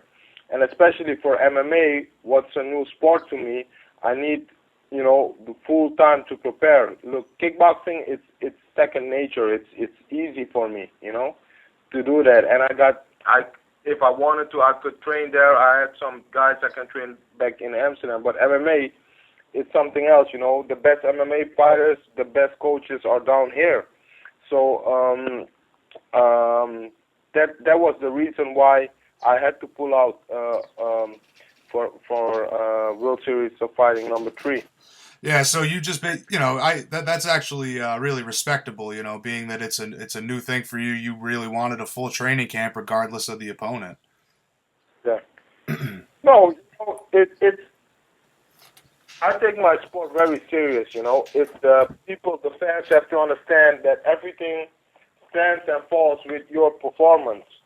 And I'm in a stage in my career that everything is very crucial, I need to focus and need to work on the things that need to improve and everything, and MMA is something new to me. And of course I'm a great athlete, but still I take it very serious, and I don't want to go out there and not perform at my best for myself and also for the fans. I want to give the fans their money's worth, Yeah, you certainly are a fan favorite. we'll get to the KO of Bunjaski in a second, but do you have any kind of timetable for an MMA return? I'll probably have an MMA fight with the next World Series of Fighting, number 4. Well, I know everybody's really looking forward to that. I did see on the Wikipedia. Are you really scheduled to fight in Abu Dhabi? Abu Dhabi? When? I don't know. I was with Mauro Parak. I saw that there was a potential MMA fight scheduled there, but that could be. Man, this guy's trying to get like attention or whatever. I don't know, man. All right. Well, I did read that you guys had a little beef, so. Yeah, he's trying to like, I don't know what he's trying to do, man, but I don't know. I'm not scared to fight him. All right. Well, hopefully that fight happens. We don't like to see any bad blood go unresolved. So back to kickboxing though. I spoke with you before the Remy fight. You went out there and you destroyed him. Tell us about that statement you made and the big KO over Remy Bunjaski. I think it speaks for itself. The knockout was just amazing. He's never been knocked out like that before. So I was very proud. That I could do so. I told you I was gonna try to do it, and it worked out. I did it. So mission accomplished, and I'm just very happy that it went like that because there's win a W is a W, but to win like that, it's for every fighter. I think it's the best W, and I'm just happy, and everything went exactly as planned. So you would call that the biggest win of your career? I mean, I know you fought in the K1 Grand Prix, but you would definitely call that the biggest win of your career, correct? Not really. I knocked out Peter Hurst too, and Peter Hurst is an even bigger legend than Remy, and not only that, I fought in several weight classes throughout my career, and I won from the biggest champion. So it's not like one typical fight that I'm, would say like, it's the biggest win. I have multiple wins that I'm proud of. It was an absolutely devastating finish. I mean, when I watched it, I was like, "Holy crap, man!" That you're absolutely correct to say that nobody's put Remy out like that. I mean, even when Bader stomped him in the face, there was nothing. So he wasn't completely sleeping. Yeah. Okay, so World Series of Fighting. I mean, the light heavyweight division isn't really too stacked there yet. What do you expect to see coming out of there as far as more talent and do you think guys are going to try to avoid fighting you because they don't want to be a stepping stone for your MMA career? No. I think World Series of Fighting is a new organization, and they're trying to create some stars and everything. So whoever they give me, I'll fight. I don't see anyone as a stepping stone or whatever. I'll fight anyone. At 205 they give me, and if people are afraid, I don't know. If they're if they think they're a stepping stone for me or whatever. I don't know. I'll fight anyone. It's like I'm in a stage in my career that I need challenges. I need things to motivate me, and MMA is for me a new sport, so that's motivating enough already. So is 205 the home for you at MMA? I mean, I know your training partner Anthony Johnson, just because it was a big fight, took the fight with Andrei Arlovsky at heavyweight. Would you ever consider taking a fight at heavyweight in MMA? I've honestly, throughout my whole career, I always fought bigger guys. I started as a guy like 170. That was my fighting weight, a long time. And now I'm fighting big guys in like Remy, Peter Hurst, all those guys were like 240 something, and the biggest guy I fought was like 280. So honestly, with MMA, because you have grappling, wrestling, jiu-jitsu, you gotta be smart, and 205 it's a more fair weight class for me, But if the challenge is there, like I said, I need challenges. I'll do whatever. I'll fight money weight. Yeah, I agree. Size does play a little bit of a different factor on the ground for sure. So World Series of Fighting is seemed to be really cool with you fighting in other organizations. That has to be a blessing for you to be able to stay so active in both sports. Yeah, but there was something that was set up in my contract because I was at a stage in my career that with the K1 going bad, I just moved to the States. I was doing MMA. I wanted to try out MMA because all the coaches and my training partners, they believed in me. They saw the abilities that I had and that I could, adapt. So that was a new challenge that, gave me some new motivation. And at the same time, then Glory came up, and that's how it all started out. I was like, listen, I'm at a stage in my career that I need challenges and to motivate me. So I'm gonna do. I want to sign with you, but this is what I want. I want to be able to do the sports that I want to do, And they all agreed, and we worked it out. And now I can do MMA, kickboxing, and boxing, And that are the combat sports that really have my heart. Yeah, I remember the last time we spoke. You mentioned you were really coming into your own in the boxing training. Is that do you have anything lined up in the near future as far as having a boxing match? Yep, I will have a boxing match this year for sure. Awesome. Any idea on the opponent yet, or timetable for that, or? No, it's also I practice it. It's something else. But stepping into a boxing ring as a boxer is also something new to me. So it's a new challenge, and I'm looking forward to it, and I'm gonna do it. But you gotta also be smart about it, because it's my career. So I'm gonna do it this year, and we'll see what happens. All right. Well, I definitely look forward to that. That ought to be very interesting to see you step into a boxing ring as well. Let's see. With that being said, then what does the next year hold for you? You want to get in the boxing ring. Obviously, you said you wanted to fight on World Series of Fighting 4. You're fighting on Glory 9 coming up in New York. How many more times do you want to fight this year? I don't know. What's scheduled now and what I'm gonna handle is Glory 9. That's scheduled. It's closed, so I'm really focused on that right now. And after that, I'll see. So after that, I'm gonna fight World Series of Fighting for sure, and I'm gonna fight a boxing match for sure. So those are the 3 fights I really have scheduled, and I'm gonna do.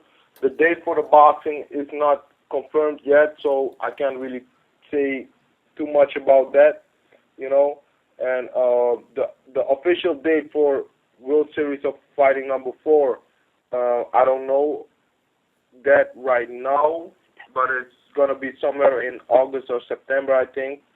So that's gonna be my next MMA fight, and the boxing fight is gonna be somewhere after that. Penn Nation, if you're just tuning in, you're listening to Late Night Cageside Radio, powered by BJPenn.com. Of course, I'm your host, Kinch, and we are joined by one of the men featured on the Glory 9 main event coming up on June 22nd in New York. That is Tyron Spong. Back to Michael Dute. What kind of problems do you think he's going to pose for you at Glory 9? He's a young kid, I'm young, but he's even younger. Hungry. I think he feels like, he has a lot of proof against me, and I think he's going for all or nothing, And I'm just ready for whatever. I'm ready, and I feel comfortable with him trying to bring a fight because I like fighters who come to fight. So let's bang it out. That's the only thing I can say. Like I said, I can't predict. I always go for the knockout. There's no secret. But I can't predict how it's going to go. But I'm going to give the fans a real good fight. Yeah, last time we spoke before Remy, you said the same thing. You're always hunting for the KO, and you got it that time. So I'm very eager to see what goes down. I'll actually be at that fight live. I'm very excited. It's a pretty stacked card. Yeah. No, it is. So I'm looking forward. If you're gonna be there, hopefully I'll meet you and we get the chance to shake hands, man. Yeah, absolutely. I look forward to it, man. I'm really excited to see guys like Daniel Guita and Errol Zimmerman. I know the last time I spoke to you, man, we were talking about how, Glory has really made the push for kickboxing in the United States and how much bigger it's become, man, and it just seems to keep getting bigger. Can I just get your comment on that? Yeah, it is. It's a new organization, but they're already putting on this great events and great shows worldwide. And I think the future holds big things for Glory, and it's going to get even bigger. Yeah, I mean, MMA has been trying to get into New York forever, and Glory's gonna. This thing on June 22nd. I think it's gonna be a pretty big deal, and it's really gonna open people's eyes, especially on the East Coast, to how big kickboxing really is. I think so too, and I'm gonna do my part of promoting the sport, and that's just to perform and give the fans and everybody who's watching a great show, exciting, hot fights. That's what the people like, so that's what I'm gonna bring. And everybody is looking forward to it, man. Like I said, it's definitely a sick card. I mean, just to see, I believe it's a 8-man light heavyweight tourney, one night tourney. I mean, I've never got to experience anything like that. It's something new for here in the States, but it's been going on in Asia, in Europe for such a long time. But I think that the American fans, that they will go crazy, because even at MMA fights, as soon as a fight goes to the ground, it doesn't matter how good grapplers or how good wrestlers or how good black belt jiu-jitsu, they always start booing. They don't want to see that. They want to see two guys standing up, striking, banging it out. Yeah, you're absolutely right. I'd say more than half of people, once things hit the ground, they go, "Oh, come on." And I know the last time we spoke, that's really what it is. You mentioned, they're glad you guys are gladiators stepping into a modern day, coliseum to take each other's heads off. That's what the fans want. It's really like that. People, it's hard, but in a certain way, it's like the people are still like, how do you say, savage, like back in the days. They want to see blood. That's what they want. And it's okay, we are the modern gladiators. We pick the sport. We train hard for it. Two well-trained athletes stepping into the ring, trying to entertain the people. So, yeah. Well, I when you said it to me, I loved the analogy because it is true. I mean, we are looking for that savage. Like you said, it's like the inner being, the human being wants to see violence. Yeah, yeah. So back to training hard, man. I saw a video of you, Rashad, and Alistair training with Hannibal for King, and you were like the only guy who could do the crazy pull-up that he was doing. Is that something, like his training when you guys met with him, is that something you've actually incorporated into your future training camps? No, it's something we tried out. Hannibal, he's a cool guy. He's my friend, and I like doing his exercises. And I don't see myself as just a kickboxer or just an MMA fighter or just a boxer. I see myself as an all-round athlete. So I'm trying to improve myself every chance I get, everything I can do. I have some guys who from the NFL who are my friends, who play American football. And when I have some time off and I don't feel like doing boxing or kickboxing or MMA, I do some training with those guys. I'm trying to always improve every way possible. If you've trained with guys in other sports such as the NFL, I know when last time we spoke, you'd mentioned you had a lot of respect for MMA fighters training. You still feel that MMA fighting, the training is still the most hardcore.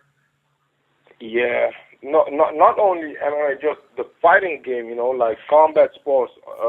Like for me, the hardest training is just the fighting, you know, like boxing, kickboxing, MMA. It's the hardest, man. It's real hard, you know. And every sport is hard, but it's brutal because you have to do so many different things: strength and conditioning, techniques, sparring, hitting mitts.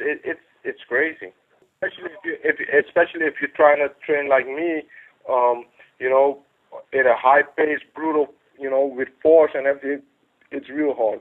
What are you doing you know, differently for Michael Due? Are you training, you know, more along the lines of being faster than him because, you know, as you mentioned, he might be a little younger than you, maybe a little faster. You know, is that your primary focus, or are you just, you know, sticking with the regular game plan? I always stick with my regular game plan. I'm not worried about nobody's speed. I got my own speed. I'm fast enough, you know. And what am I doing differently? I think I go fishing this camp a little bit more than. You know, other camps. What I'd imagine you're saltwater fishing. Saltwater, freshwater, I do it all. What have you been catching lately? Lately, bass. Lately, I don't go far from the house. I go to a lake and I fish on bass. Yeah. Okay. You ever run into any alligators down there? Yeah, a lot. I was recently down there at Disney and I did not see one. I was so pissed. When they see me, they get scared and they take off. I don't know why. I think they think I'm scary. I don't wrestle the alligator. They know you're badass. They know you're a pit bull. They know it, man. So all in all, you know, how do you see the fight going with Duke? You know, like I said, I don't have a glass bowl, and I don't like to predict. You know, I'm not that type of guy. I don't like talking smack. I'm just gonna come out there, and I'm looking forward to fight 3 times that night, and that's enough. So that means that I'm gonna win this fight. I want to win this fight, and I'm gonna try to do it in the most impressive way possible. All right, now I'm sure everybody's looking forward to this on June 22nd. Glory 9 going down in New York City. You can check it out on gloryworldseries.com. Find out where to watch on pay-per-view. Tyron, before we let you go, obviously we want to do shout-outs, but we do a little thing on Late Night Cageside Radio called the 5-second knockout. It's just 5 fast-paced questions, simple questions, just you know, so fans can get to know you a little bit. You ready? Okay. All right. Favorite movie? Rambo. All right. Favorite food? Chicken. Favorite fighter? Tyson. Favorite quote or saying? I don't give a... Yeah. You could have swore. All right. I mean, I don't even know why I'm asking you this, but finish by KO or sub? KO. All right, and I don't need to ask you the favorite animal. That's obviously the pit bull. Pit bull. All right, so you know, thanks for being on the show, man. Like I said, we're definitely looking forward to Glory 9 going down June 22nd. Tyron Spong facing off against Michael Dute. You know, very big fight in the kickboxing world. Tyron, want to give us any shout outs? Thank anybody? Oh yeah, of course. All my fans, thank you guys for supporting me. You know, I feel the love and I feel all the support. Thank you guys. My management team, my whole training camp, all the coaches, everybody, man. I want to, you know, thank them all. I feel blessed. Thank you. All right, and again, you know, very pumped for this fight. I will see you there. Hope I get to meet you. I'll be rooting for you from you know, from the media table. And good luck on the 22nd at Glory 9, Tyron. If you see me, just point out like, hey, I'm the guy. I'm that guy. All right. Thank you very much, Tyron. Thank you for having me, man. Have Hey, a great day. Jason, thanks You a too. lot, man. I appreciate it. Not a problem. Thank you very much, Josh.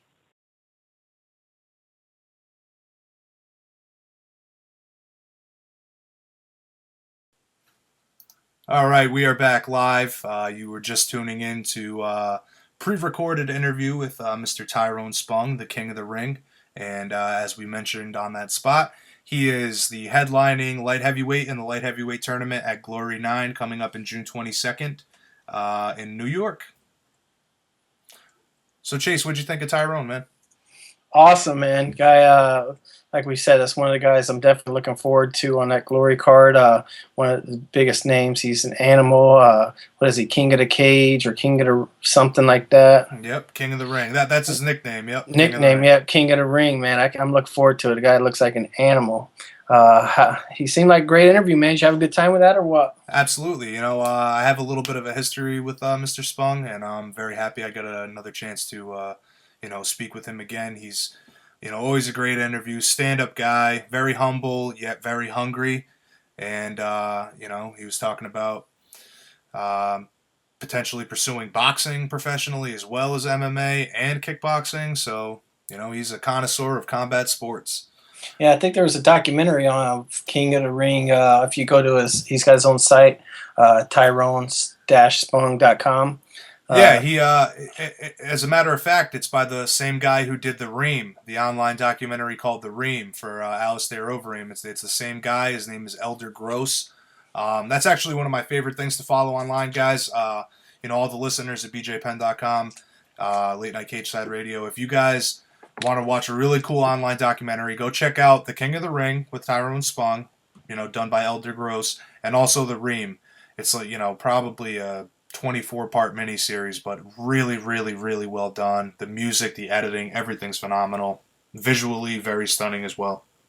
Yeah, I watched on YouTube the other day. There was one at BJ. It was like an 8 or 9 minute one. I think it said it was posted by like Eddie Bravo. I don't know if it's the actual Eddie Bravo that does that or not, but it was like only like 8 or 11 minutes. It was from November. It was from BJ, and it was a very interesting little YouTube, almost like mini documentary thing, and showed how he lives on the same street as his two brothers and his mom, and like they all live still in the same street, and I like watching that stuff too, man. Yeah, it's cool. It's cool to see behind the scenes and how guys really are, and what they're thinking when the cameras where the opinions really matter aren't rolling. How they really feel candidly about issues or how they are candidly in person. It's very interesting to see fighters from that perspective. Yes, sir. So, what are we going to talk about now, sir? What is it? We didn't cover all the fights from this past weekend. No, we certainly didn't, and there's still a lot of news. We do have a little bit over 20 minutes left. First off, we'd like to thank our three guests. War Machine, John. War Machine, John Copenhaver. Sorry. I didn't mean to click on that. Right? Again, we'd like to thank War Machine, John Copenhaver, King of the Ring, Tyrone Spong for joining us, and of course, Nick Pace, who is set to make his kickboxing debut at Glory 9. And again, a lot of news coming out of the MMA world this week. First, like you said, let's talk about the remaining fights on UFC on Fuel TV 10, which was Nogueira versus Verdum, and it also served as the finale for Brazil Tough 2. Yeah, which I didn't even know that, man. I'm sad to say this. I know my credibility is going to drop here. I did not know that was the finale. I thought it was just them two were fighting, and the finale fight was great, man. It certainly was. What was the gentleman's name? Dos Santos? Yeah, Santos, and he was getting beat like the whole fight. He was getting beat, and then he pulled off that submission, and I like that. It was a great finish, and he was him and who was it? Jose Aldo, man, Jose Aldo. Yeah, very emotional. Very emotional, Jose Aldo. That was crazy, man. Well, that's the camaraderie that comes along with this sport. You bleed, you sweat, and there's blood, sweat, and tears. You leak with guys on the mat, in the ring when you're sparring, and at the end of the day, you guys are brothers in blood and bond. So it's got to be a very emotional thing to see someone that you've been close with throughout your career make it to the next level.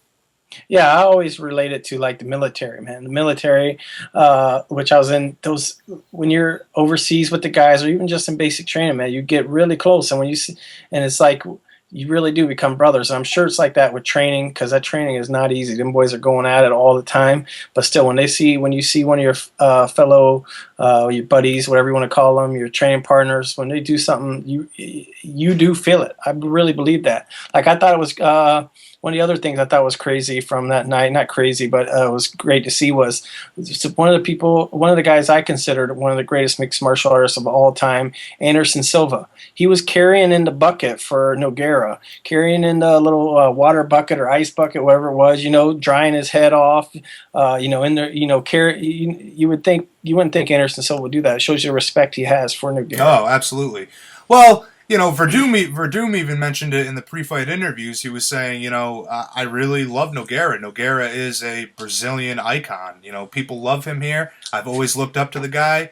But the part of the interview that was most important was where he mentioned that he wasn't going to let those things get in the way of him beating Nogueira. And he certainly went out there and did exactly what he said he was going to do and submitted Nogueira in, I believe, the second round, correct? Yeah. And then Nogueira was saying before the fight that he don't want to hear about retirement. He thinks he's going to do a title run. Obviously, he still might believe he's going to make a title run. But what do you think about Nogueira? You think he's still got some great fights left in him, man? What would you like to see? What I'd like to see personally for Nogueira now, I mean, he's taken so much damage over his career. He is a legend. Everybody's gonna know and love him for what he's accomplished and what he's done for the sport. At this point, I think he should probably take the Randy Couture, Rich Franklin route. Sit on the sidelines, look for some super fights with some big guys, some legends like himself, and pick the fights that are gonna get him a big payday, and just kind of coast for a couple years, see what he can get. I know this is tough to say being that I'm not a fighter whatsoever. And, obviously Nogueira still has the drive to compete and wants to be a champion again. But, for his sake and for his career's sake, I would just hate to see the guy go out not on his own terms, to be cut after being beat, so many times. I'd rather see him go out, couple of big fights, big legend fights, and, let him go out with some good paydays. Yeah, and I thought he looked good. He looked good in the first round. He looked like he still got fight left in him. And I've talked about this before. It seems like the legends, as we call them, the guys that's been doing a long time. I don't think it seems like they aren't worried. Like I don't think the UFC cuts those guys. It's like they basically give them the retirement option and then let them fight again if they want, but then they almost you know what I mean? It's like then they almost force them into retirement. They won't cut them; they'll just retire them. Well, it makes sense because if you think about it from the aspect of the UFC, where their position, this guy's made you a lot of money. You like him, good person, puts on great shows for you, wants to still compete, could very well have a chance at making another run at the title. Who knows? Yeah. MMA is one of those things that, you never know. But are you going to risk a guy going out there and getting hurt, beyond, something that's reasonable? And a couple years down the line, he's got all kinds of brain damage. And then people are saying, well, why'd you let him fight so many times? They're in a very tricky, sticky position. And, I don't envy them being in a position like that. And I think that, 9 out of 10 times, they make the right decision. Yeah, definitely. I like how they handle it. It seems like they're handling it right. So we had Fabricio Werdum defeated Nogueira via submission armbar, second round, like you said. By the way, before we move on from that, as far as Verdum goes, everybody's calling for him to get the next title shot. I would love to see Cain Velasquez, Team Mexico versus Team Brazil, the Ultimate Fighter. That would be huge for the company, huge for the sport. I'd love to see that. That being said, I do not think that a win over Nogueira at this point in time propels you into that standing. Yes, he took this. Yeah, he took the fight because it was a big thing to be Tough Brazil coaching opposite Big Nog. That's a very big deal. But I don't know. I don't know if this win propels him up the rank. He's a number three heavyweight, and he certainly deserved it. Maybe before he went in and beat Nogueira. But I don't know. I'd like to see. Give him Big Country again. Let's see what happens there. Yeah, I thought about that too. I know he beat. I know that was one of the losses Big Country had. That Dana said, when Big Country was calling for a title shot, he said, "No, you need to beat some of these top guys." He lost a couple top guys, and I think Nogueira was 7th or 9th ranked. And so yeah, I would like to see Verdum fight one of the top 5 guys. Yeah, absolutely, absolutely. And the rematch with Roy is very interesting. I mean, Verdum did beat Roy to the point where everybody said, "Wow, Verdum has really arrived. Holy crap, this guy is here for real." But Roy's always improving. If I remember correctly, this is probably before Roy had dropped that weight that has made him slightly faster. But that's something I'd like to see going forward for Doom and Nelson too. Yeah, I wasn't overly impressed with Verdum in this fight. The submission was impressive, but his fight was overall, I wasn't that impressed. Yeah, really. He looked to be getting gassed pretty early, and that's never a good sign. Yeah, definitely. And then we had the co-main event was Leonardo Santos defeated William Masario, I believe, via submission arm triangle, round 2. We talked about that. That was the tough 2 finale, and it was Santos, not Dos Santos. I thought it was Dos Santos. I just from what I'm looking at, it just says Leonardo Santos. It might have been. It might have been. This probably was just Santos. It could be. And then the fight. This was the fight I was most looking forward to. Thiago Silva versus Rafael Cavalcante or something. Brother, all right. That's Rafael Cavalcante. Yeah, Feijão. Jay-Z's older brother. He's a Black Zillion guy. That fight was great. I was pumped to see that fight too. Thiago Silva has been on BJPenn.com. He's a great guy. Funny guy too. You wouldn't think so when he steps in the cage and runs his thumb across his neck as if to slit your throat. But he's a pretty cool guy. Always brings it too. He's never in a boring fight. And same is said for Feijão. And when they stepped in there, boy, did they start banging. Yeah, man. And I know everybody was I think pretty much everybody was predicting someone was going to go to sleep. It was going to be a knockout. It was just who would get the knockout. And I was a little. I like Silva, man. I was really hoping Feijão would look a little better. He seemed to get tired. Especially at the end, it was like he almost quit fighting, and then he just got knocked out. Man, he might have just got caught with something good, but I think that was a great fight, man. Fight of the night, right? Oh, absolutely, yeah. Fight of the night, and I believe Thiago took home KO of the night because the only other stoppage other than submission was a TKO. Elbows. Yeah, I'm trying to think of the gentleman's name. It was. If you could say it, good for you, buddy, because it was like Felipe Arantes or something like that, right? Yeah. He had it was Pepe, right? He beat Pepe. Yeah. Yes. Yep. Okay. Yeah, that was the only other finish. So obviously the knockout of the night needed to go to Silva, but with that fight, what interested me was the fact that.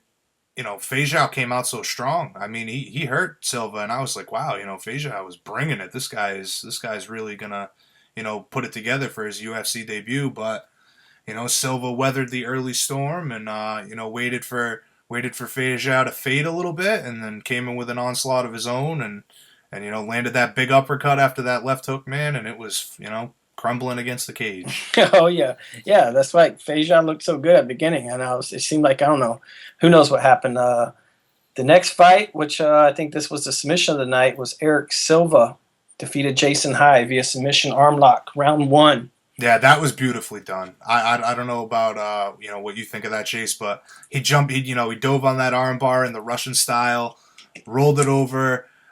Jason High was attempting to defend correctly. Silva rolled with the submission, and High, rolling them both with the submission to make sure he maintained the position he needed to lock it up. Locked it up, got a quick tap, and that was it. And he gets back into that standing of being the guy that everybody hoped he would be. He had a lot of hype behind him before the fight with Fitch, and while that was a good fight, I was hoping to see more out of him, and we got to see that Saturday night. Yeah, he looked great, and I like what he said after. I think at the post fight, they asked him if he wanted GSP, and he said that he wasn't ready. He didn't think he was ready yet. He said he didn't even mind if he had to take 30 more fights before he fights him. So I like that attitude. Yeah, I saw that. Yeah, he said 30 or 40. I can't remember which. It was 30 or 40 fights. He said he would take before he got to that title. That's awesome. One of the things, me and all my buddies have always loved Eric Silva since we first saw him step inside the octagon. I was unaware of him when he was the Shudo champion, unfortunately. But when he stepped inside the cage for his UFC debut, I want to say it was like UFC Rio, where Anderson fought Okami. But he came in, made his debut, and he has a Jeet Kune Do tattoo on his back. And the way he was moving, it was very, looked just like Bruce Lee. The way he was bobbing back and forth with his hands kind of low, right hand high, but left hand like ready to go with a quick jab. And, he came in with a huge overhand right, knocked the guy out. I was like, wow, this kid is sick. But, with the setback with Fitch, everybody started questioning things. And it looks like, he's back to marching that ladder towards the title. Yeah, you're right. It was UFC 134, Silva versus Okami, that he was on that card versus Luis Ramos. He won in 40 seconds. Yep. Then his next fight, he won in 29 seconds. Or no, he lost because of illegal punches. Yes. Mario. Everybody hated Mario Yamasaki after that fight. But you know what? They have a tough job. They have a very tough job being in that cage with those guys, determining what's legal and what's not legal. And when you have a guy on the ground who's hurt, who's saying, oh, come on, he punched me in the head, or whatever the case is. Very tough job. And from the angle, I mean, when I watched it, I was like, wow, I think he did ding him in the head quite a few times. But then you see another angle, and it's hard to tell. I agree with Dana White on the fact that they need an instant replay before judges can make a call like that. Yeah, that'd be awesome. I think so, too. Which I don't remember which fight it was, but one of the fights, I believe it was on that card. The ref, someone grabbed the cage when the guy was going for a takedown. Yeah, it was the Ultimate Fighter finale fight. There you go. And the guy was going for a takedown. His opponent grabbed the cage and ended up on top. And I liked how they stopped it and did not let him have the upper hand. I want to say that was Mark Goddard. I believe he took a point from him, if I remember correctly. Maybe. I know he warned him, and I think he warned him. He might not have took a point, but I like that he stood up and didn't let the guy, have the dominant position because he held on to the fence. I like that call. Yeah, absolutely. So other news. Last week we had a lot of running around, didn't know what was going on with UFC on Fox Sports 1 coming up in Boston. There was some rumors that maybe John Jones would be on the card. Then we saw that Shogun would be fighting Chael. Then we heard that wasn't happening at UFC 161, and then it was rumored that they were going to fight on UFC on Fox Sports 1, and then people said that wasn't true. Well, truth is, both guys have signed on the dotted line apparently, and Chael, Sonnen, and Shogun, who are going to be the headliner at UFC's inaugural event for Fox Sports 1 in Boston, coming up on August 17th. That is a good, 40 miles from where I live, so I am very excited to be up in Boston and watch that fight go down live. Oh, man, that fight, plus the whole card, that card's stacked, bro. I envy you right now because, they got Shogun and Chael. I think that'll be a great fight. I know probably people are going to count Chael out, but you cannot count him out, man. If he can, it depends. If he can get it into deeper rounds, man, Shogun don't ever stop, but it always depends on which Shogun shows up as well. Well, Go ahead. But I like Shogun in that one if he can keep it standing, you know what I mean? Yeah. I love Shogun. I've always been a huge Shogun fan. I personally disagree with you. I think that a lot of people are going to count Shogun out on this one. Just because of Chael's wrestling and Shogun's, had some trouble with wrestlers, I guess you could say. Yeah. My thing is, I think it's the gas tank is going to be the factor in who lands their offense first. If Chael goes rushing in, that might have worked with Anderson. It sure as hell didn't work with John Jones. And I know that Shogun comes out to bang from the beginning of the bell as well. So I don't know if the rushing in tactic is going to work.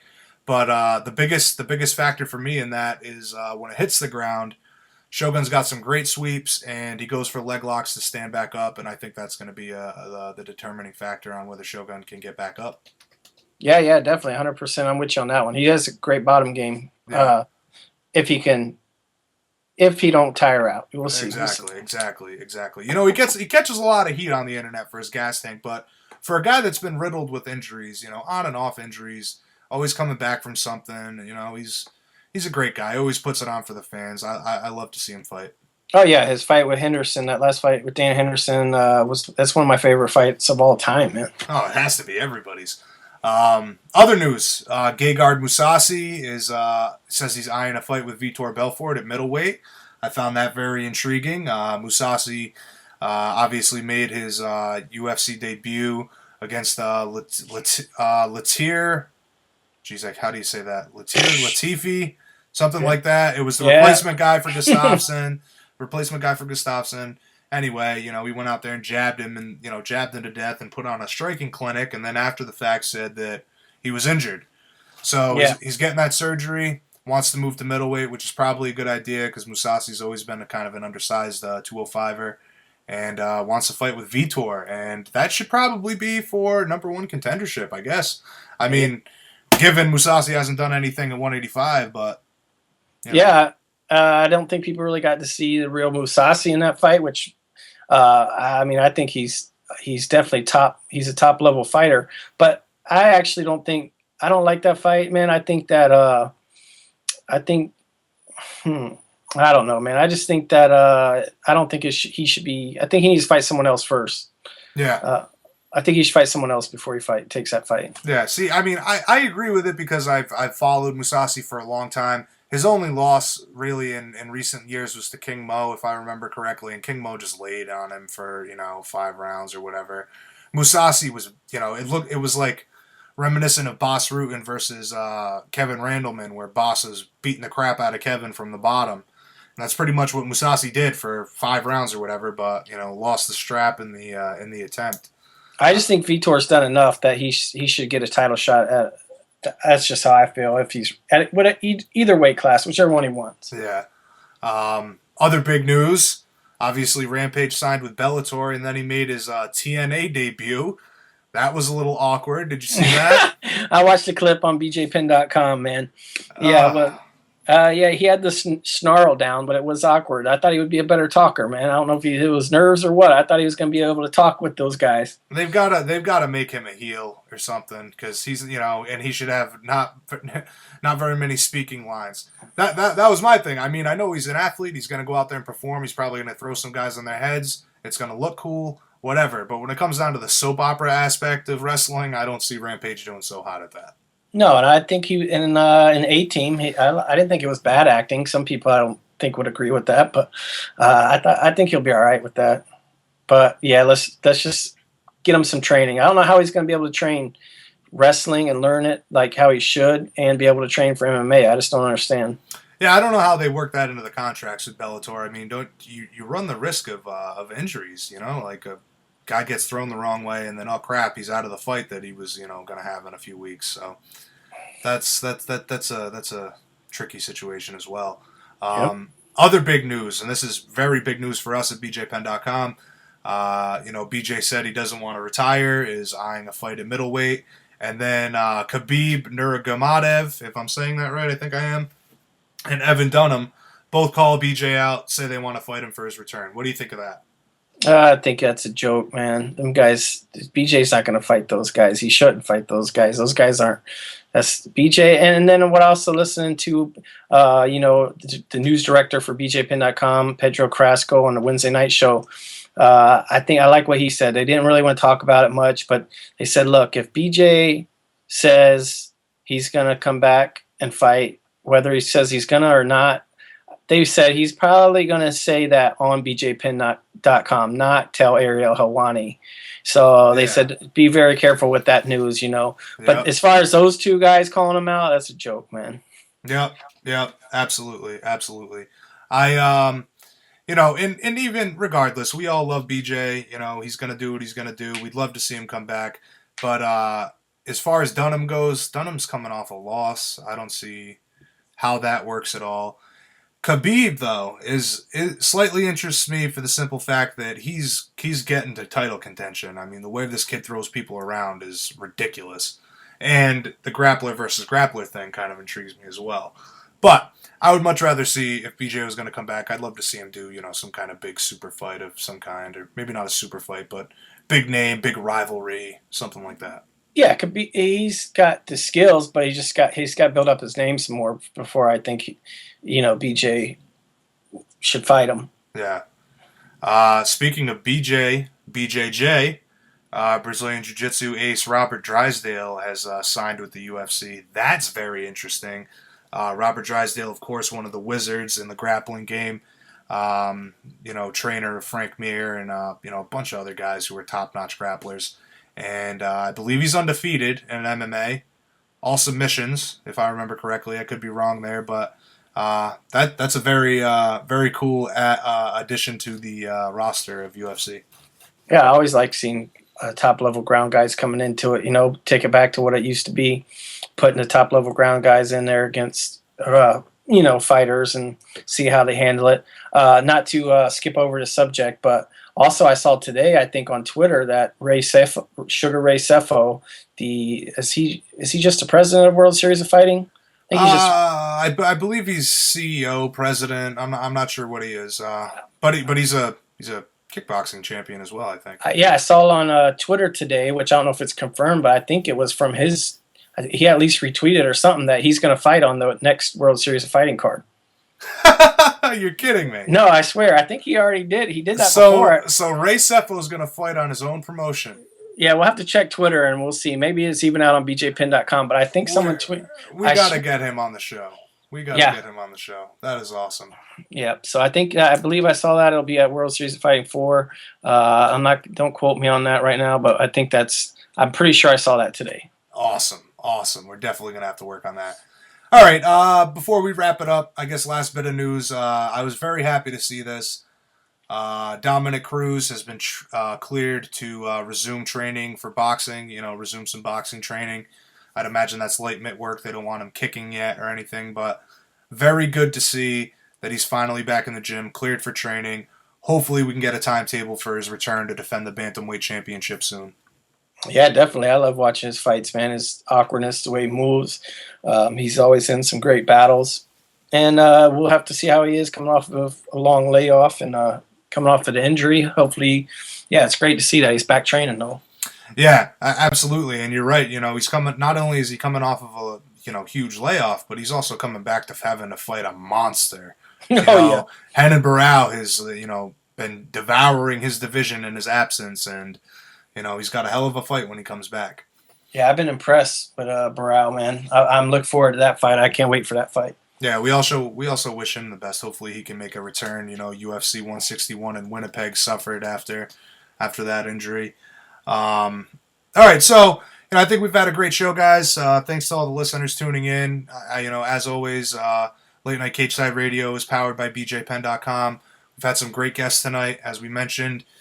John War Machine Copenhaver, Nick Pace, who again, Bellator and UFC vet, making his Glory kickboxing debut at Glory 9 on June 22nd, as well as Glory 9 headlining light heavyweight tournament participant Tyron Spong, and that's same deal, June 22nd, Glory 9. Had a great show, a lot to talk about. What do you think, Chase? I thought it was great. It went smooth tonight. The interviews were all fun, man. They were all fun to listen to. Even if the people if you caught one part of it or you're just catching this, if you missed one of them, make sure you check the archive because those interviews were fun. Even if you don't know who they are, you'll know who they are after the interview. I had a good time tonight, man. You did a great job as always, sir. Stepping up, second show. I expect big things, man. I'm looking forward to Late Night Cageside. Thank you very much, Chase. You as well. You were always co-host with the most, for sure, sir. There we go. All right, brother. All right, so BJPen.com, thank you guys very much for tuning in. As always, this is Kinch, joined by Chase, Raymond, and we will see you guys next week. There we go. Go to bed, people. All right, salute.